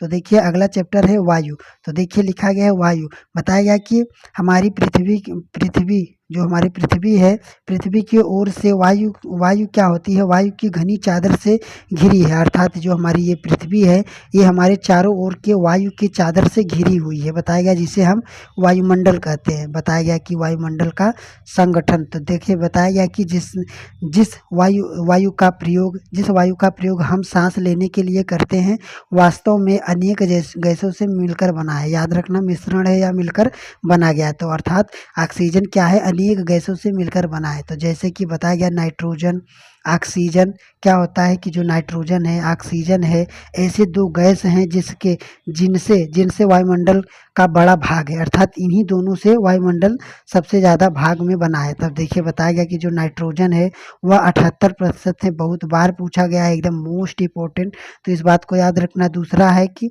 ऑक्सीजन कितना है, 21% है, नाइट्रोजन 78% है, आर्गन क्या है, तो याद रखना आर्गन जो है वह 0.0393 क्या है प्रतिशत है, और कार्बन डाइऑक्साइड तो याद रखना जो कार्बन डाइऑक्साइड है वह 0.3 प्रतिशत है, और जो सभी है वे 4% में आते हैं 0 पॉइंट में। तो इन बातों को याद रखना। आगे देखिए बताया गया कि अब नाइट्रोजन, तो देखिए बताया गया नाइट्रोजन वायुमंडल में सर्वाधिक पाई जाने वाली गैस है। हम जब हम सांस लेते हैं तो बताया गया जब हम सांस लेते हैं तब फेफड़ों में कुछ नाइट्रोजन भी ले जाते हैं, और ये बताया गया कि और फिर उसे बाहर निकाल देते हैं। परंतु पौधे होते हैं, परंतु पौधों को अपने जीवन के लिए नाइट्रोजन की आवश्यकता पड़ती है, अर्थात पौधों के लिए जो क्या होता है, पौधों के लिए भी या पौधों को पौधों को अपने जीवन के लिए नाइट्रोजन की भी आवश्यकता पड़ती है। तो बताया गया कि अब उनसे भी जब नाइट्रोजन की आवश्यकता पड़ती है तो जो हम नाइट्रोजन लिए रहते हैं ना, अभी बताया गया कि हम ऑक्सीजन के साथ नाइट्रोजन भी ले लेते हैं, तो हम जो नाइट्रोजन लिए रहते हैं इसी को जब छोड़ते हैं तो यह पौधे क्या होते हैं, यह अवशोषित करते हैं। आगे देखिए बताया गया कि ऑक्सीजन, तो बताया गया कि वायु में प्रचुर जो वायु होती है, वायु में प्रचुरता से मिलने वाली दूसरी गैस जो होती है, पहली नाइट्रोजन है, दूसरी गैस ऑक्सीजन होती है। बताया गया मनुष्य पशु सांस लेने में वायु में ऑक्सीजन प्राप्त करते हैं। बताया गया कि हरे जो पादप होते हैं, पौधे होते हैं, प्रकाश संश्लेषण द्वारा क्या करते हैं, ऑक्सीजन उत्पन्न करते हैं। आगे देखिए बताया गया कार्बन डाइऑक्साइड, तो देखिए कार्बन डाइऑक्साइड क्या है, तो बताया गया कि कार्बन डाइऑक्साइड अन्य महत्वपूर्ण गैस है। हरे पादप जो पौधे होते हैं, पादप अपने भोजन के रूप में कार्बन डाइऑक्साइड का प्रयोग करते हैं। बताया गया कि जो ऑक्सीजन वापस देते हैं, अर्थात ये हम जो पेड़ पौधे हैं वे ऑक्सीजन हमें देते हैं, और जो हम कार्बन डाइऑक्साइड और जो नाइट्रोजन छोड़ते हैं तो इसको वो सब लेते हैं। आगे देखिए बताया गया कि पृथ्वी और पशु, तो देखिए बताया गया पृथ्वी और पशु कार्बन डाइऑक्साइड बाहर निकालते हैं, और जो मनुष्य होते हैं, मनुष्य और पशुओं द्वारा बाहर छोड़ी जाने वाली जो कार्बन डाइऑक्साइड की मात्रा पादप अर्थात जो पेड़ पौधे हैं, पेड़ पौधे द्वारा प्रयोग की जाने वाली गैस के बराबर होती है, जिससे क्या होता है, संतुलन बना रहता है। तो याद रखना, जो हम गैस छोड़ते हैं और जो पेड़ पौधों के द्वारा जो गैस आता है, तो इन सब का जो संतुलन है वह बना रहता है, जिससे हम सब एक दूसरे पर निर्भर रहते हैं। आगे देखिए अब आर्गन है, तो देखिए बताया गया आर्गन क्या होता है, तो बताया गया कि आर्गन एक रासायनिक तत्व है, यह एक निष्क्रिय गैस है। तो याद रखना, बहुत बार ऐसे पूछा जाता है कि निष्क्रिय गैस कौन है, निम्न में से निष्क्रिय गैस कौन है, तो याद रखना निष्क्रिय गैस कौन सा है, तो आर्गन है। बताया गया कि कुछ अन्य गैस भी है, जैसे हीलियम, हाइड्रोजन आदि, ये क्या है, ये निष्क्रिय गैसें हैं। तो इस बात को याद रखना। आगे देखिए बताया गया कि वायुमंडल की संरचना, तो देखिए वायुमंडल की संरचना में बताया गया कि वायुमंडल की संरचना, तो देखिए बताया गया कि हमारा जो वायुमंडल है वह 5 परतों में विभक्त है। तो याद रखना, जो हमारा वायुमंडल है वह कितने कितने परतों में विभक्त है, तो याद रखना कितने परतों में, 5 परतों में। कौन कौन से, तो बताया गया कि जो जो पृथ्वी की सतह से आरंभ होता है, अर्थात पृथ्वी की सतह से आरंभ होता है। कौन कौन से, तो अब देखिए एकदम सीरियल वाइज पढ़ेंगे।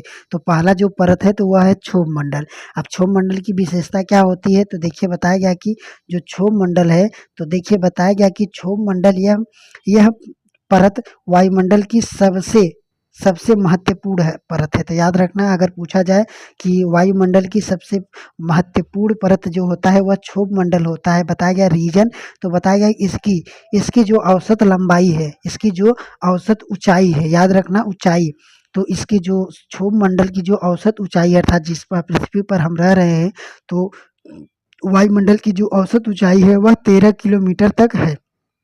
कितना है, तो याद रखना कितना, 13 किलोमीटर तक है। और हम इस मंडल में मौजूद वायु में सांस लेते हैं, अर्थात जो हम सांस लेते हैं तो अपना क्षोभ मंडल में ही सांस लेते हैं। बताया गया कि मौसम की लगभग सभी घटनाएं जैसे वर्षा, कोहरा एवं ओला वर्षा इसी परत में होता है, अर्थात जो भी घटनाएं होती है, मौसम संबंधित घटनाएं, वे इन्हीं अर्थात क्षोभ मंडल में ही होता है। तो इस बात को याद रखना। आगे देखिए दूसरा है समताप मंडल। तो देखिए बताया गया समताप मंडल, तो देखिए लिखा गया है जो समताप मंडल होता है, क्षोभ मंडल के ऊपर का भाग, अर्थात क्षोभ मंडल के जस्ट ऊपर समताप मंडल है। तो देखिए बताया गया क्षोभ मंडल के ऊपर का भाग समताप मंडल होता है, लगभग यह 50 किलोमीटर। तो याद रखना, वह 13 किलोमीटर क्षोभ मंडल और 50 किलोमीटर क्या, समताप मंडल 50 किलोमीटर की ऊंचाई तक फैला है। यह यहाँ की जो परिस्थितियाँ होती हैं, यह हवाई जहाज उड़ाने के लिए आदर्श मानी गई। याद रखना, बहुत बार पूछा जाता है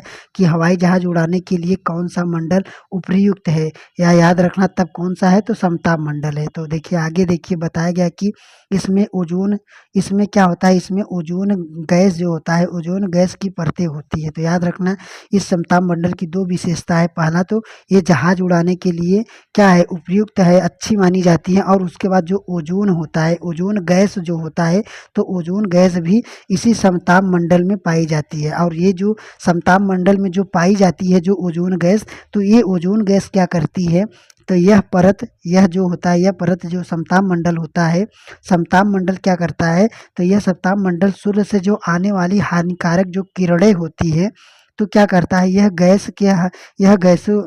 से हमारी रक्षा करता है। अर्थात ये जो ओजोन गैस है, तो ये एक ओजोन गैस समताप में है और समताप के नीचे क्षोभ मंडल है। तो अर्थात जो सूर्य का प्रकाश पहले जब यहाँ पर समताप मंडल पे पड़ता है, तो यहाँ पर जो ओजोन गैस है, तो ये ओजोन गैस हमारी रक्षा करता है, सूर्य के प्रकाश से हमारी रक्षा करता है ना।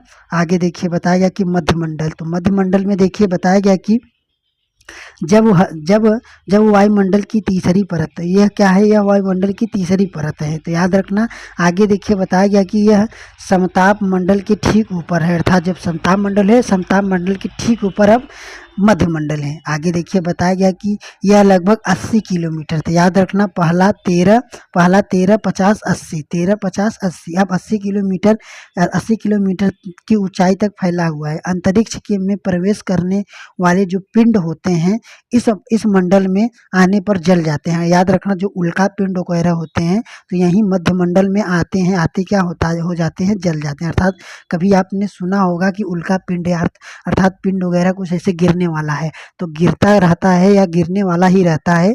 तो यहाँ पृथ्वी पर अर्थात क्षोभ मंडल तक न पहुंचकर वह मध्य मंडल में ही जल जाता है। आगे देखिए बताया गया कि अब वायुमंडल, देखिए वायुमंडल क्या होता है, तो बताया गया कि वायुमंडल वायुमंडल की बढ़ती ऊंचाई के साथ तापमान अत्यधिक तीव्रता से बढ़ता है। अर्थात बताया गया कि जो वायुमंडल है, तो वायुमंडल में क्या होता है, वायु दाब ने बताया गया कि जो वायुमंडल की जो बढ़ती हुई ऊंचाई का तापमान अधिक होता है ना, अधिक तीव्रता से बढ़ता है। याद रखना जो आयन आयन मंडल का परत, आयन मंडल इसी परत का एक भाग है। अर्थात याद रखना यही जो वायुमंडल है, तो वायुमंडल को ही आयन मंडल कहते हैं। बहुत बार आप सबको पूछकर कंफ्यूज करता है, वायुमंडल नहीं देता है, तो याद रखना ये वायुमंडल को ही आयन मंडल बोलते हैं। वायुमंडल आयन मंडल का ही एक परत है या भाग है। बताया गया कि यह 80 से 400 किलोमीटर तक फैला है। रेडियो संचार के लिए यह परत का उपयोग किया जाता है। तो याद रखना जो रेडियो का संचार होता है, मोबाइल जो यूज करते हैं, तो इन सब के लिए क्या होता है, वायुमंडल या आयन मंडल का ही प्रयोग होता है। अर्थात यहीं पर इन सब का जो जो सैटेलाइट बैठा है, ये वायुमंडल में ही बैठा गया है। आगे देखिए बताया गया कि रेडियो के संचार के लिए परतों का उपयोग होता है। वास्तव में पृथ्वी के प्रसारित रेडियो तरंगे इस परत द्वारा पुनः पृथ्वी पर परिवर्तित किए जाते हैं। अर्थात इसी में जो हम सब बात करते हैं, जो तरंगे वगैरह होते हैं, यहीं पर टकरा कर तब जाकर दूसरे के पास जाते हैं। तो इस बात को याद रखना। आगे देखिए बताया गया है कि बहिर्मंडल, तो देखिए बहिर्मंडल क्या होता है, लास्ट परत। तो बताया गया कि बहिर्मंडल जो वायुमंडल की सबसे ऊपरी परत, एकदम सबसे ऊपरी परत को बहिर्मंडल के नाम से जाना जाता है। यह वायुमंडल की क्या है, पतली परत है। तो याद रखना वायुमंडल की सबसे पतली परत क्या है, तो बहिर्मंडल है। और वायुमंडल की सबसे महत्वपूर्ण परत कौन है, तो याद रखना कौन, क्षोभ मंडल है। तो इस बात को ध्यान देना। वायुमंडल की सबसे पतली परत, तो सबसे पतली परत कौन सा है, तो याद रखना वह बहिर्मंडल है। और बताया गया कि हल्के गैस जैसे हीलियम, हाइड्रोजन, यही आंतरिक गैस क्या होती हैं, पूछा जाता है कि हल्के गैस या हीलियम, हाइड्रोजन, ये सब किस मंडल में पाए जाते हैं। तो याद रखना ये सब एकदम ऊपरी वाले पतली वाले उत्थान पाए जाते हैं। आगे देखिए यहाँ पर लिखा गया है कि मौसम एवं जलवायु। तो देखिए लिखा गया है मौसम जलवायु की प्रत्येक घंटे जो मौसम होते हैं, तो मौसम वायुमंडल के प्रत्येक घंटे एवं दिन प्रतिदिन की स्थिति होती है।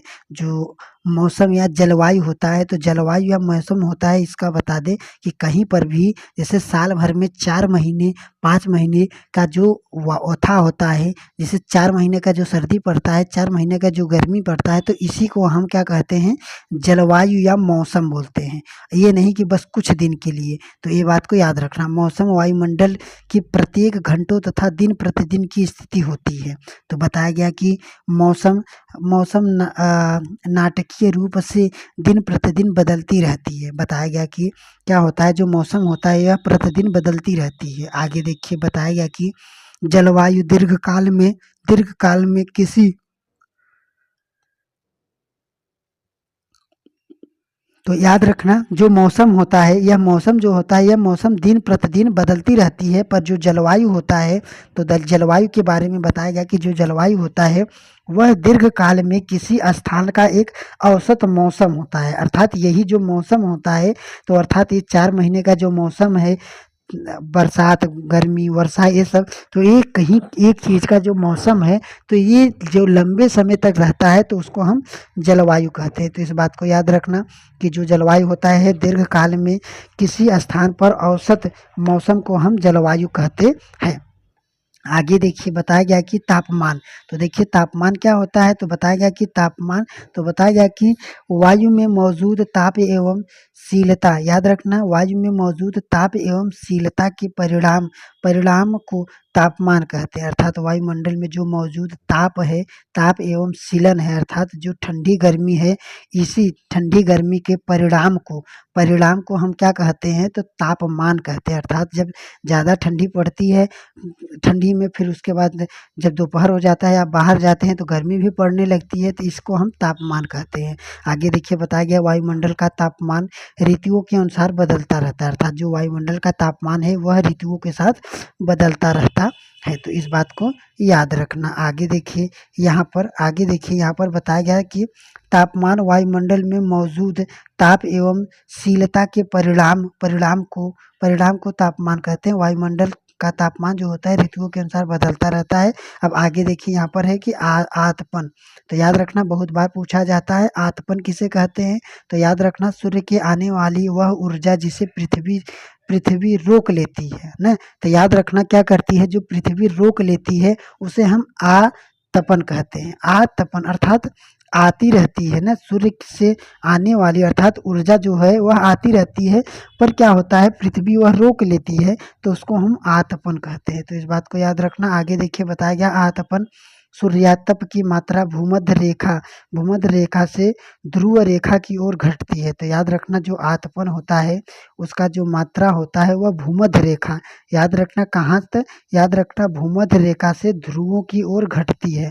अर्थात भूमध्य रेखा से जब आप ध्रुवों की तरफ ऊपर जाएंगे तो उसका तापमान जो होता वह घटेगा, क्या होगा, घटेगा। इसलिए बताया गया कि इसलिए ध्रुव होता है बर्फ से ढके हुए होते हैं। तो याद रखना जो आतपन होता है, आतपन होता है वह भूमध्य रेखा से जब ध्रुवों की तरफ जाया जाता है तो उसका जो क्या होता है, उसका जो तापमान होता है वह घटता है, इसीलिए ध्रुवों पर हमेशा ठंडी रहती है। आगे देखिए बताया गया कि इसी कारण नगर के जो भीड़ वाले ऊंचे भवन गर्म वायु को रोक लेते हैं, जिससे नगर का तापमान बढ़ जाता है। गांव की अपेक्षा नगरों का तापमान अधिक होता है। तो इस बात को याद रखना।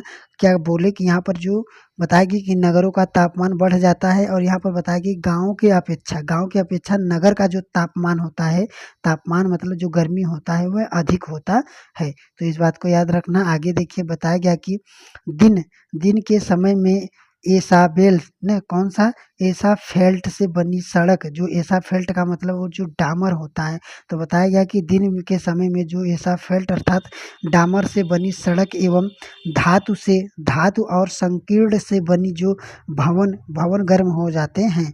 बताया गया कि रात के समय यह उष्मा मुक्त रहता है, अर्थात यह रात के समय में यह उष्मा मुक्त रहता है। तो आगे देखिए यहाँ पर है कि वायुदाब, तो याद रखना वायुदाब क्या होता है, तो देखिए बताया गया कि पृथ्वी की सतह पर वायु के भारी भार जो होता है, तो याद रखना क्या होता है कि वायुदाब। तो बताया गया कि जो पृथ्वी की जो सतह होती है, पृथ्वी की सतह पर वायु के जो भार होते हैं, भार द्वारा लगाया जाता है ना, भार जो होता है भार द्वारा लगाया गया जो दाब होता है, अर्थात वायु के द्वारा जो भार के द्वारा लगाया गया जो दाब है उसको वायु दाब कहते हैं। बताया गया कि वायु हमारे शरीर पर उच्च दाब के साथ बल देता है, किंतु हम इसका अनुभव नहीं कर पाते, इसलिए होता है क्योंकि वायु का दाब हमारे ऊपर सभी दिशाओं से होता है और हमारा शरीर विपरीत बल देता है। तो इस बात को याद रखना। आगे देखिए बताया गया कि वायुमंडल में ऊपर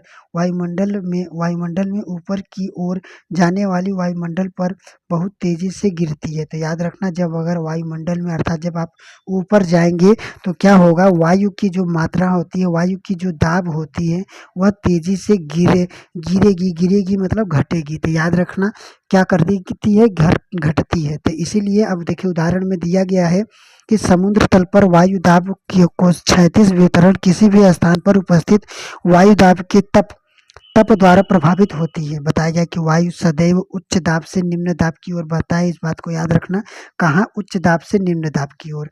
आगे देखिए बताया गया पवन। तो पवन के बारे में बताया गया कि उच्च दाब क्षेत्र से निम्न क्या होता है, उच्च दाब क्षेत्र से निम्न दाब क्षेत्र की ओर वायु की गति होती है। तो यह वायु की जो गति होती है वह उच्च से निम्न की ओर होती है। बताया गया कि पवन कहते हैं, अर्थात जो घूमते हैं तो इसी जो घूमती है तो उसी को हम पवन कहते हैं। बताया गया कि पवन के प्रकार। तो याद रखना पवन के कितने प्रकार होते हैं हवा के। तो पहला है देखिए स्थानीय पौने और मौसमी पौने। स्थानीय पौने, मौसमी पौने और स्थानीय। तो अस्थाई और स्थानीय में स्थानीय में इस कंफ्यूज मत होना। तो देखिए बताया गया कि अभी हम कंफर्म कर रहे हैं। तो देखिए बताया गया कि जो व्यापारी पौने होते हैं तो याद रखना जो अस्थाई पौने होते हैं, अस्थाई का मतलब स्थित। तो देखिए बताया गया जो अस्थाई पौने होते हैं व्यापारी या पश्चिम। तो अस्थाई पौने को ही व्यापारी पौने कहते हैं। तो इस बात को याद रखना, व्यापारी पौने भी कभी कभी बोल दिया जाता है या कहा जाता है। तो याद रखना पश्चिम से पूरब की ओर बहती हैं और यह वर्ष भर लगातार निश्चित दिशा में बहती रहती है। निश्चित दिशा का मतलब ये पश्चिम से पूरब की ओर, कहाँ, पश्चिम से पूरब की ओर लगातार वर्ष भर बहती रहती है। इसको हम अस्थाई पौने कहते हैं। अब मौसमी पौने क्या होती है, तो देखिए बताया गया मौसमी पौने, ये पौने विभिन्न ऋतुओं में अपनी दिशा बदलती रहती हैं। उदाहरण के लिए भारत में मानसून पौने, जो भारत में क्या है, मानसून पौने है। तो याद रखना भारत में मानसून पौने है उदाहरण के लिए। अगला देखिए बताया गया कि याद रखना जो अस्थाई होता है वह अस्थाई अर्थात निश्चित समय हमेशा चलता रहता है और मौसमी क्या होता है, मौसम के हिसाब से चेंज होता रहता है। अब देखिए स्थानीय पौने क्या होता है, तो देखिए बताया गया कि ये पौने किसी छोटे क्षेत्र में क्या होता है, जो किसी एक स्थान पर, स्थानीय और अस्थाई। अस्थाई का मतलब ये कहीं पर भी हमेशा चलता रहता है और स्थानीय मतलब किसी एक स्थान पर यह बताइए पर्वतों किसी भी छोटे क्षेत्र में वर्ष भर दिन के किसी भी विशेष समय चलती रहती है। उदाहरण के लिए जो पृथ्वी एवं समुद्री समीर होता है, पृथ्वी के उत्तरी क्षेत्र की गर्म एवं क्या होता है, गर्म एवं शुष्क स्थानीय पवनों को लू कहते हैं।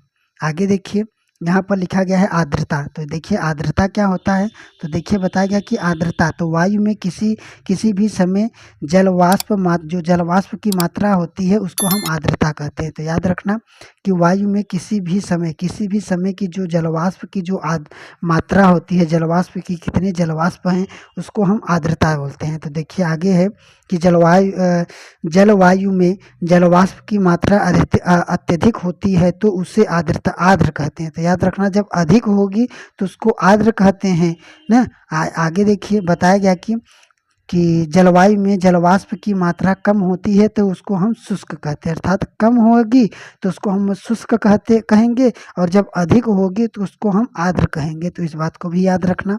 आगे देखिए बताया गया कि जब क्या होता है, जलवाष्प ऊपर उठता है तो यह ठंडा होना शुरू हो जाता है। जलवाष्प संघनीय होकर जल की बूंद बन जाता है। संघनीय होकर क्या हो जाता है, जल की बूंद बन जाता है। बादल इन्हीं जल बूंदों का ही एक समूह होता है। बताया गया कि जब जल की बूंद इतनी भारी हो जाती है कि वायु में तैर न सके तब क्या होता है, वर्षा के रूप में नीचे गिर जाता है। आगे देखिए बताया गया कि वर्षा, तो बताया गया वर्षा क्या होता है, पृथ्वी पर जल के रूप में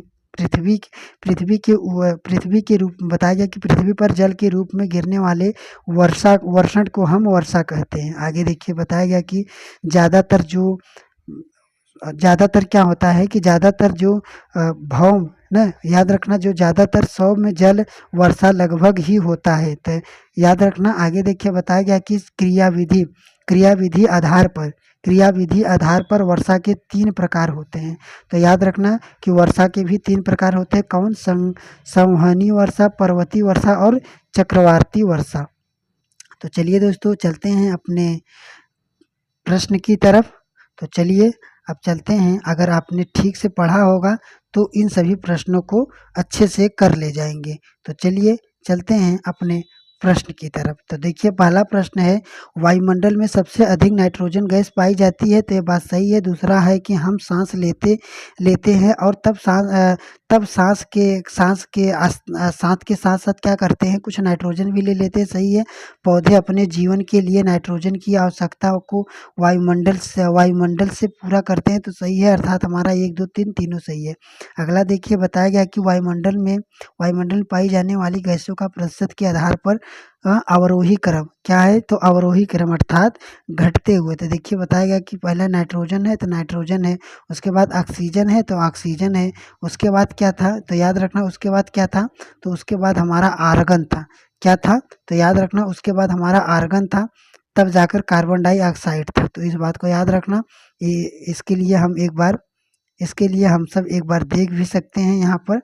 तो देखिए पहला क्या था, तो पहला हम सबका नाइट्रोजन था, ऑक्सीजन था, फिर कार्बन डाइऑक्साइड था। तो ये ध्यान रखना दोस्तों कौन कौन सा, तो याद रखना पहला हमारा नाइट्रोजन, दूसरा ऑक्सीजन, फिर कार्बन डाइऑक्साइड, तब आर्गन। तो याद रखना अर्थात हमारा विकल्प हम सब ये देखिए गलत कर रहे थे। तो याद रखना पहला हमारा क्या है, तो पहला हमारा नाइट्रोजन है तो सही है, फिर दूसरा ऑक्सीजन है तो सही है ना, नाइट्रोजन, ऑक्सीजन, कार्बन डाई और आर्गन। तो अर्थात हमारा विकल्प क्या हो जाएगा, बी सही हो जाएगा। आगे देखिए बताया गया कि मौसम से संबंधित सभी घटनाएं जैसे वर्षा, कोहरा और ओलावर्षण वायुमंडल की किस परत में होती हैं। तो याद रखना कौन सी परत में, क्षोभ मंडल में। आगे बताया गया कि समताप मंडल से संबंधित निम्नलिखित कथनों में से कौन सा कथन सही है। तो याद रखना जो समताप मंडल होता है, समताप मंडल क्षोभ मंडल के ऊपर का भाग समताप मंडल सही है। बताया गया कि यह परत बादलों और मौसम संबंधित घटनाओं से मुक्त होता है। सही है। ओजोन जैसी जो परत होती हैं, समताप मंडल में ही होती हैं। तो सही है, अर्थात हमारा उपयुक्त सही है, सभी है। हवाई जहाज उड़ाने की जो हवाई जहाज होता है, तो हवाई जहाज वायुमंडल की किस परत में उड़ाई जाती है, तो याद रखना समताप मंडल में। अगला देखिए बताया गया कि अंतरिक्ष से आने वाली जो उल्का पिंड है वायुमंडल के किस परत में प्रवेश करते ही जल जाती है। तो याद रखना कहाँ पर, तो मध्य मंडल में आकर ही जल जाती है। अगले देखिए बताया गया कि निम्नलिखित कथनों पर विचार कीजिए। तो देखिए बताया गया कि क्या है कि जो बाह्य मंडल है, तो देखिए बताया गया क्या होता है जो बाह्य मंडल, तो बाह्य मंडल वायुमंडल अर्थात बाह्य मंडल को ही आयन मंडल भी बोलते हैं। बताया गया कि ऊंचाई के साथ जब बढ़ता है तो अत्यधिक तीव्रता से क्या होता है, ये तीव्रता से बढ़ती है। तो ये बात सही है। दूसरा है रेडियो के लिए वायुमंडल की परत उपयुक्त है। तो ये बात भी सही है, अर्थात हमारा ये दोनों ऑप्शन सही है। अगला देखिए बताया गया कि निम्नलिखित कथनों में से कौन सा कथन सत्य है। तो देखिए बताया गया सूर्य से आने वाली वह ऊर्जा जिसे पृथ्वी रोक लेती है उसे आतपन या सूर्यातप कहते हैं। तो ये बात सही है। दूसरा है सूर्यातप की मात्रा पृथ्वी पर हर जगह समान होता है। तो ये बात नहीं है, अर्थात हमारा ये दूसरा सही है। अगला देखिए बताया गया कि निम्नलिखित कथनों में ध्यानपूर्वक पढ़िए। तो देखिए बताया गया कि वायुमंडल जो वायु दाब का 36 विवरण किसी स्थान पर उपस्थित वायुमंडल के ताप के द्वारा प्रभावित होती है। तो सही है। दूसरा है निम्न दाब क्षेत्र बादल युक्त आकाश या नए मौसम के साथ जुड़ा हुआ होता है। तो सही है। दूसरा है उच्च दाब के कारण स्पष्ट एवं स्वच्छ आकाश होता है। तो सही है। तीसरा है कि वायु सदैव उच्च दाब से निम्न दाब की ओर गमन करता है। ये बात भी सही है, अर्थात हमारा उपर्युक्त पूरा सही है। क्या है, उपर्युक्त पूरा सही है। अगला देखिए बताया गया निम्नलिखित में से कौन सा युग्म सही है। तो बताया गया कि वर्ष भर लगातार निश्चित दिशा में चलने वाली जो पौनी होती हैं उसे अस्थानीय नहीं कहते हैं, अस्थाई कहते हैं, अर्थात हमारा पहला गलत है। दूसरा है कि विभिन्न जंतुओं में अपनी दिशा बदलती है न। विभिन्न क्या होता है कि कहीं भी ऋतु है बदलती है तो उसमें मौसमी कहते हैं, तो ये बात सही है, अर्थात ये बात हमारा सही है। दूसरा है कि किसी छोटे क्षेत्र पर वर्षा या दिन के किसी विशेष में, तो ये वाला ये है और ये वाला ये है, तो याद रखना सिर्फ और सिर्फ हमारा दूसरा सही है।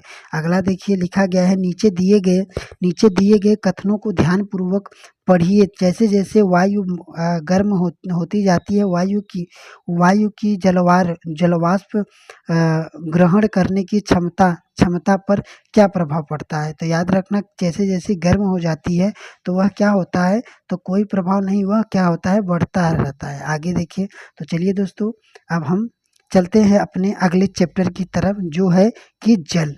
तो इस बात को याद रखना के ताप के कारण जल वाष्पित मतलब जो वाष्प बनकर ना ऊपर उठ जाता है या ऊपर चला जाता है। और बताया गया कि ठंडा होने पर जल वाष्प संघनित होकर बादल का रूप ले लेता है। क्या बताया गया है, तो याद रखना बहुत बार हो सकता है यहाँ पर ऐसे पूछा जाता है, तो याद रखना बोला गया कि जो सूर्य होता है, सूर्य के ताप के कारण, सूर्य का इतना जो गर्मी होता है, इस गर्मी के कारण जो जल होता है तो वाष्पित हो जाता है, अर्थात यहाँ से वह वाष्प के कारण ऊपर उठ जाता है। और बताया गया कि वहाँ पर ठंडे होने पर क्या करता है कि ठंडे होने पर जलवाष्प सघन अर्थात भारी हो जाता है। आगे बताया गया कि सघन होकर बादल के रूप में क्या होता है, बदल जाता है। और बताया गया कि यहाँ एक देखिए यहाँ है कि यहाँ यहाँ यह वर्षा हिम अथवा सहिम या सहित वृष्टि के रूप में धरती या जो समुद्र पर नीचे गिरता है और वहाँ पर क्या करता है, नीचे गिरा देता है। आगे देखिए बताया गया, जिस प्रकार जल लगातार अपने स्वरूप को बदलता रहता है और महासागरों, वायुमंडलों एवं धरती के बीच चक्कर लगाता रहता है, वह जल चक्र कहता है। तो याद रखना जल चक्र अगर आप थ्योरी पढ़े होंगे तो वहाँ पर और अच्छे से समझाए थे। तो यहाँ पर जैसे बता दें कि जो पानी होता है, पानी जो वाष्प बनकर ऊपर जाता है, फिर उस पर बादल बन जाता है, बादल के बाद फिर नीचे आता है, फिर वाष्प बनता है, फिर ऊपर जाता है, इस प्रक्रिया को जल चक्र कहते हैं। आगे देखिए बताया गया कि हमारे पृथ्वी दल बताया गया जो हमारी पृथ्वी है वह थलशाला के समान है। थलशाला मतलब जो थलशाला है उसके समान है। जो जल शताब्दियों पूर्व उपस्थित था वही आज भी मौजूद है, अर्थात जो भी जल पहले था वही आज भी है, इसमें कोई परिवर्तन नहीं होता रहता है। आगे देखिए बताया गया कि जल का वितरण, तो देखिए जल का वितरण कैसे होता है, तो देखिए बताया गया कि जब पृथ्वी सतह की चौथाई भाग जल से ढका हुआ है, जो पृथ्वी है, पृथ्वी का 3/4 भाग, याद रखना 1/4 भाग पृथ्वी जल से ढका हुआ है। यदि धरती पर थल की अपेक्षा जल अधिक है, अर्थात जो थल है अर्थात जमीन की अपेक्षा जल क्या है, अधिक है। और बताया गया तो अनेक देशों में जल की कमी का सामना क्यों करना पड़ता है, तो ऐसा है कि ऐसा जब है तो अनेक देशों में जल की सामना क्यों करना पड़ता है, अर्थात कहीं कहीं आप सुने होंगे कि कहीं पर पानी नहीं मिलता है ना, तो ऐसा क्यों होता है। लिखित तालिका में जल वितरण का जो प्रतिशत होता है बताया गया। तो देखिए बताया गया कि जो महासागर है, महासागर में 97.3% है। तो याद रखना कहाँ पर, तो महासागर में 97.3% महासागर में ही है। उसके बाद बताया गया कि 2% भूभाग पर है, अर्थात जमीन पर जितना कितना है सिर्फ 2% है, और 97% से महासागर में भी है। और बताया गया कि 0.68 झीलों का अलवड़ जल है, अर्थात जो 0.68 क्या है, अलवड़ है ना। उसके बाद बताया गया 0.9 स्थलीय समुद्र एवं नमकीनी झीलें हैं, बताया गया कि और 9 बताया गया 0.9 वायुमंडल नदियाँ और 0.1 बराबर 100%। अब यहाँ इतना बराबर 100%, अब देखिए 100% में इतना सब क्या है, विभाजित हो गया है। तो अब देखिए जो बताया गया कि 97% तो पहली बात महासागर में है, और उसके बाद बताया गया सिर्फ भूमि पर कितना है, तो याद रखना भूमि पर सिर्फ और सिर्फ 2% है, इसीलिए क्या होता है सभी जगह बराबर मात्रा में नहीं हो पाता है। आगे देखिए जो इजराइल है, बताया गया कि इजराइल इजराइल के मृत सागर, याद रखना कहाँ पर, इजराइल इजराइल के मृत सागर में 340 ग्राम प्रति किलो लवणता होती है, अर्थात 1 लीटर, अर्थात 1 लीटर या 1 किलो मानिए, 1 किलो में 1 किलो 1 किलो पानी, अरे 1 लीटर पानी या तो फिर 1 किलो नमक ना। तो याद रखना यहाँ बताया गया, सॉरी देखिए यहाँ पर है कि जो 1 लीटर है ना, 1 लीटर 1 लीटर क्या नमक, सॉरी यार,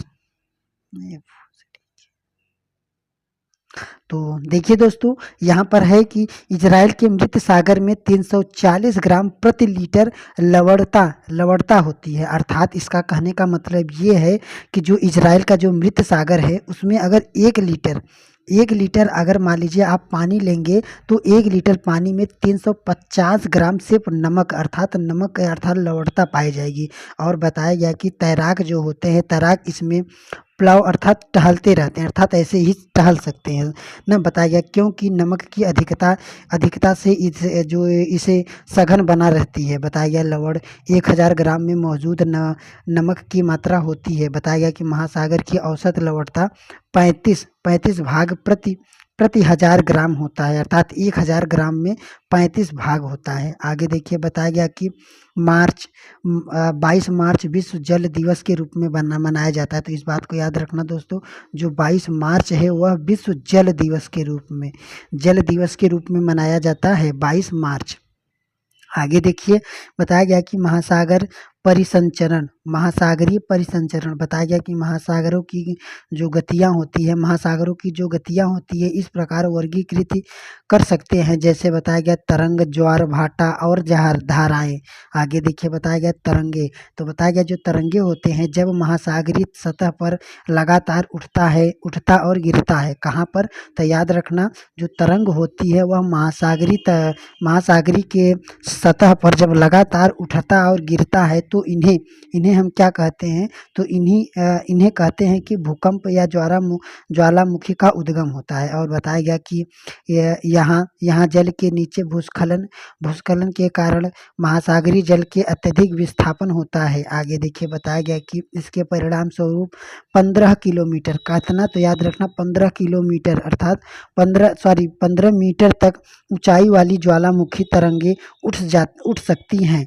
बताया गया कि जिससे सुनामी कहा जाता है। तो इस बात को याद रखना। आगे देखिए बताया गया ज्वार भाटा, तो देखिए बताया गया कि जो ज्वार भाटा होते हैं दिन में 2 बार नियमित रूप से महासागरीय जल का उठना और गिरना कहलाता है, अर्थात जो नियमित रूप से महासागर में 2 बार दिन में, बताया गया दिन में 2 बार उठना और बैठना रहता है, इसी को हम ज्वार भाटा बोलते हैं। बताया गया कि सूर्य और चंद्रमा की आकर्षक शक्ति के कारण जब समुद्र का जल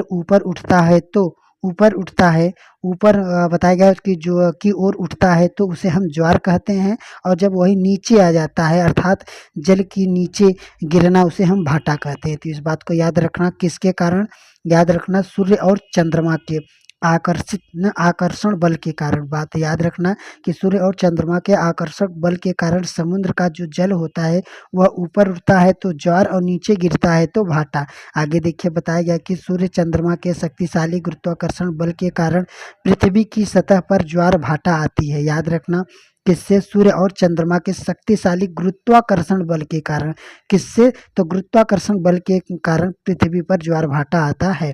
आगे देखिए बताया गया पूर्णिमा और अमावस्या के दिन में सूर्य और चंद्रमा एवं जो पृथ्वी होता है ये तीनों एक सीधे में होते हैं। याद रखना चंद्रमा पृथ्वी ना, ये बताया गया सूर्य चंद्रमा पृथ्वी कब, पूर्णिमा और अमावस्या ये दोनों दिन क्या होते हैं, तो बताया गया ये दोनों दिन ये तीनों अर्थात सूर्य चंद्रमा पृथ्वी एक अपने सीधे में होते हैं, अर्थात अपने सीधे में होते हैं जिसके कारण उच्च ज्वार उठता है और इसे ज्वार को बृहद ज्वार कहते हैं। अर्थात ये जब सूर्य चंद्रमा और पृथ्वी तीनों एक सीधे में रहते हैं तो उच्च ज्वार आता है जिसे हम बृहद ज्वार भी कहते हैं। आगे देखिए बताया गया कि चंद्रमा एवं सूर्य का गुरुत्वाकर्षण बल विपरीत दिशाओं में महासागरीय जल पर पड़ता है। बताया गया कि जो चंद्रमा और सूर्य का जो गुरुत्वाकर्षण बल है वह विपरीत दिशाओं में महासागरीय जल पर पड़ता है, जिसके कारण निम्न ज्वार भाटा आता है। और जब बताया गया जब विपरीत दिशाओं में पड़ता है तो निम्न ज्वार आता है, और जब उसी दिशाओं में पड़ता है तो उच्च ज्वार आता है। तो याद रखना इस बात को। बताया गया कि सीधा होते हैं, और बताया गया जिसके कारण उच्च ज्वार आता है, और जब बताया गया जब विपरीत दिशा में बल लगता है तो क्या होते हैं, निम्न ज्वार आता है, अर्थात इसे हम लघु ज्वार भाटा भी कहते हैं। आगे देखिए बताया गया कि महासागरीय धाराएं। तो अब देखिए बताया गया निश्चित दिशा में महासागरीय धाराएं सतह पर नियमित रूप से बहते हैं। क्या होता है, जो महासागरीय धाराएं हैं वह निश्चित दिशा में महासागरीय सतह पर नियमित रूप से बहने वाली जलधाराएं होती हैं। बताया गया कि महासागरीय धाराएं गर्म एवं ठंडी होती है। तो इस बात को याद रखना, महासागरीय धाराएं गर्म और ठंडी दोनों होती हैं। आगे देखिए बताया गया कि गर्म महासागरीय धाराएं भूमध्य रेखा के निकट उत्पन्न होती हैं। याद रखना, बहुत बार आपको पूछता है, ऐसे कंफ्यूज करता है।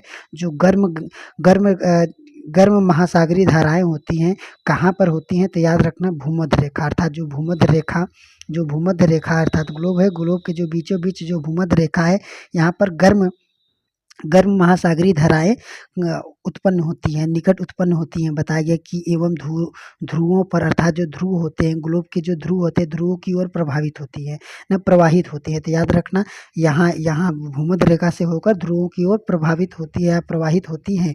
आगे देखिए बताया गया जिसे क्या कहते हैं, गल्फ स्ट्रीम या गर्म जल धाराएं बोलते हैं। तो इस बात को याद रखना, ऐसे भी पूछ सकता है कि गल्फ स्ट्रीम जल धाराएं कहाँ पाई जाती हैं। तो याद रखना भूमध्य रेखी के निकट, अर्थात भूमध्य रेखा के निकट पाई जाती है। और याद रखना ये ऐसे भी पूछ सकता है गल्फ जल धाराएं कहाँ से चलकर कहाँ बहती है। तो याद रखना भूमध्य रेखा से होकर ध्रुवों की तरफ जाती है।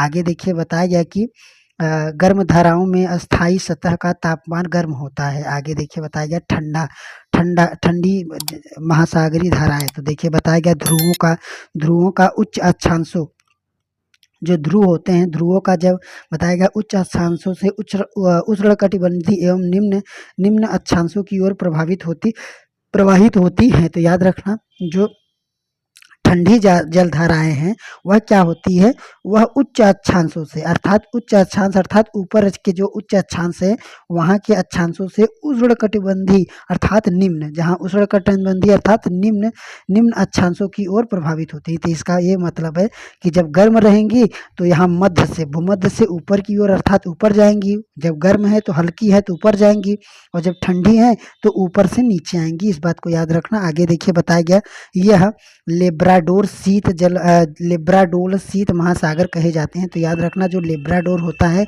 यह ठंडी महासागर होती है, और यह निम्न, बताया गया कि ये ठंडी महासागर होती हैं और ये उष्णकटिबंधीय से निम्न अक्षांशों की ओर प्रभावित होती हैं, और जो गल्फ स्ट्रीम है यह भूमध्य रेखा से ध्रुवों की ओर प्रभावित होती हैं। आगे देखिए बताया गया कि जिस स्थान पर गर्म एवं शीत जलधाराएं मिलती हैं वह स्थान विश्व भर में सर्वोत्तम मत्स्य क्षेत्र माना जाता है, अर्थात जहाँ पर हमेशा दोनों एक गर्म और ठंडी दोनों हमेशा चलती रहती हैं। तो वहाँ पर बताया गया कि वे सर्वोत्तम मत्स्य अर्थात जो मछली पालन का केंद्र होता है। बताया गया जापान आसपास एवं उत्तरी अमेरिका में पूर्वी तट पर इसका उदाहरण, अर्थात जापान और उत्तरी अमेरिका इसका उदाहरण भी है। आगे देखिए लिखा गया है कि निम्नलिखित में से कौन सी प्रक्रिया जल चक्र कहलाती है। तो याद रखना वाष्प, सघन और वर्षा ये तीनों क्या कहलाती हैं, हमारा जल चक्र। आगे देखिए निम्नलिखित में से किसका सागरीय जल की लवणता में सर्वाधिक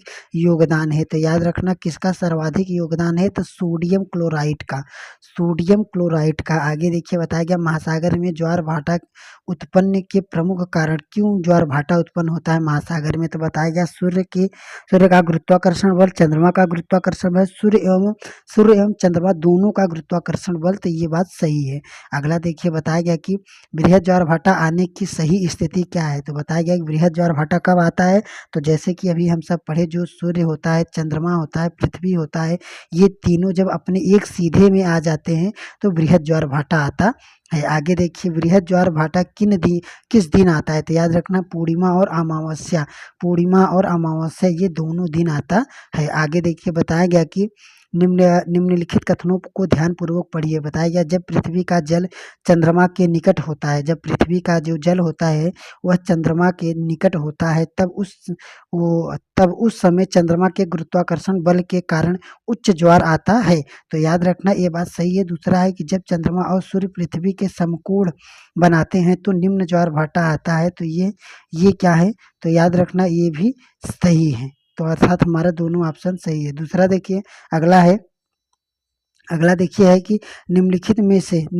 में से कौन से लाभ उच्च ज्वार भाटा से होता है। तो जो उच्च ज्वार भाटा आता है तो बताएंगे कि जो उच्च ज्वार भाटा से जो नौसंचार था, जो नौका का संचार उसकी सहायता होती है, सही है। दूसरा है कि उच्च ज्वार भाटा में मछली पकड़ने में मदद आती है, ये भी सही है। इनके उपयोग से विद्युत उत्पन्न की जाती है, ये बात भी सही है। अर्थात हमारा उपयुक्त सभी। आगे देखिए तो ये अगला देखिए प्रश्न है कि महासागरी धाराओं के संदर्भ में निम्नलिखित कथनों में से कौन सा कथन क्या है, असत्य है। तो याद रखना कौन सा कथन असत्य है। महासागरी धाराओं में बताया गया कि गर्म महासागरीय धाराएं भूमध्य रेखा के निकट उत्पन्न होती हैं एवं ध्रुवों की ओर बहती हैं। तो ये बात सही है। जो हमारा गर्म होता है, तो जब गर्म है तो वह बीच से अर्थात भूमध्य रेखा से उठकर ध्रुवों की ओर अर्थात ऊपर बढ़ती हैं।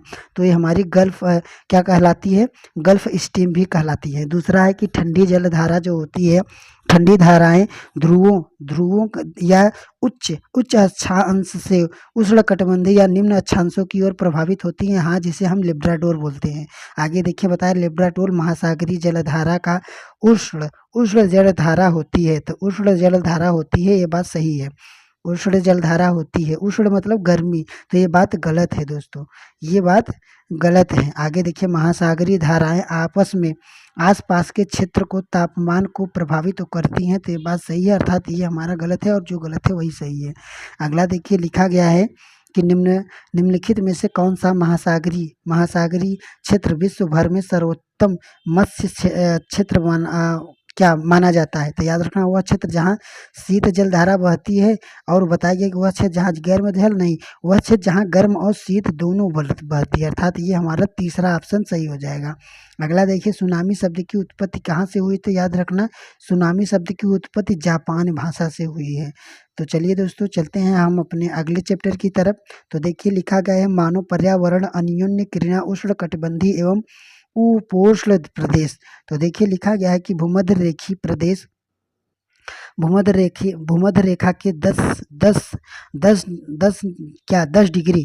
डिग्री उत्तर और 10 डिग्री दक्षिण के मध्य भाग को कहा जाता है। तो जो बताया गया कि ये जो भूमध्य रेखा है, तो भूमध्य रेखा यह 10 डिग्री ऊपर 10 डिग्री दक्षिण भाग को कहा जाता है। आगे देखिए बताया गया कि अमेजन बेसिन में जीवन, तो अमेजन बेसिन में जीवन कैसा होता है। तो देखिए बताया गया कि उष्णकटिबंधीय प्रदेश कर्क रेखा एवं मकर रेखा के मध्य में स्थित है।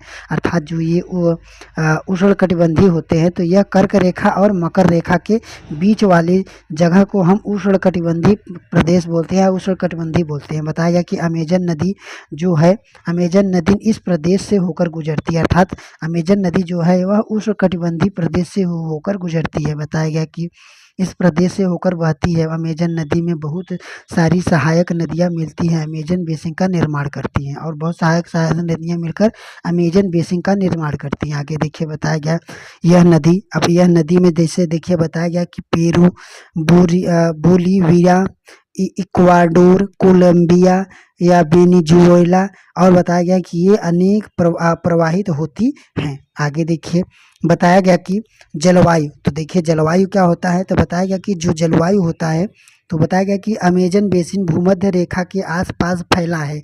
यहाँ कहाँ पर, अमेजन में। बताया गया यहाँ पूरे वर्ष गर्म एवं नम जलवायु बहती है। अर्थात गर्म और नम दोनों जलवायु बहती रहती है अमेजन बेसिन में। बताया गया यहाँ मौसम दिन एवं रात में एक समान रूप से गर्म एवं आर्द्र होता है। बताया गया कि तथा शरीर में चिपचिपाहट महसूस होता है। कहाँ पर? अमेजन बेसिन में।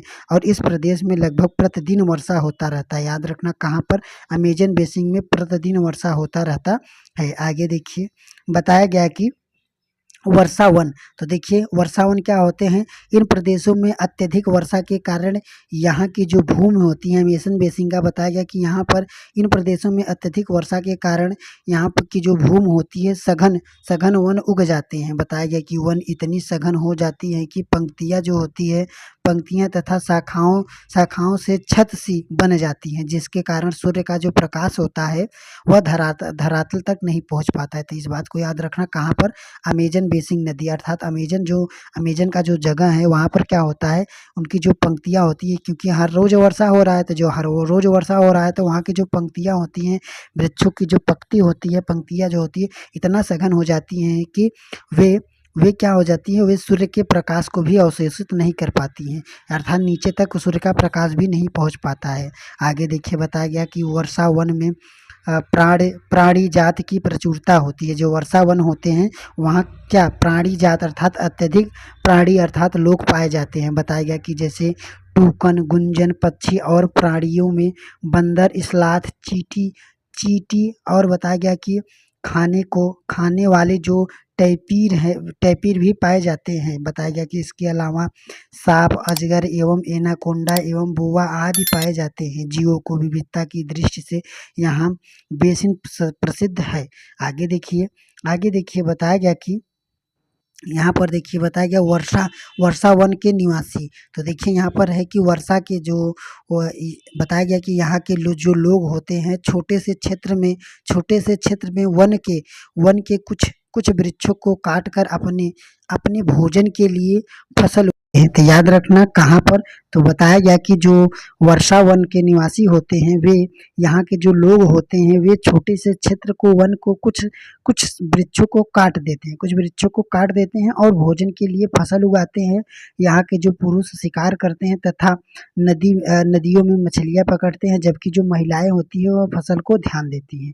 तो इस बात को याद रखना। आगे देखिए, बताया गया कि यह मुख्यतः टैपियोका, कहाँ पर? यह मुख्यतः टैपियोका या अनानायास या शंकरकंद उगाते हैं। आगे देखिए, बताया गया कि यहाँ कर्तन और दहन कृषि, कर्तन दहन का मतलब वही जो अभी यहाँ पर पढ़े हम सब कि पेड़ों को काट कर वहाँ पर अपना खेती करते हैं। बताया गया कि कर्तन दहन कृषि पद्धति का प्रयोग करते हैं। इसका प्रमुख प्रमुख आहार बेनियोक है। क्या है इसका जो प्रमुख आहार है वहाँ का? बेनियोक है, जिसे जिसे कसावा कहा जाता है। तो जिसे कसावा कहा जाता है, तो ये बात सही है। दूसरा है कि वर्षा वन अत्यधिक मात्रा में घरों की लकड़ियाँ प्रदान करती है। यहाँ के जो लोग होते हैं पौराणिक तरीकों से खेती करते हैं। आगे देखिए, बताया गया कि 1670 में ट्रांस अमेजन, कहाँ पर? याद रखना, 1670 में ट्रांस अमेजन महामार्ग बनने से वर्षा वन के सभी भागों तक पहुंचना संभव हो जाता है।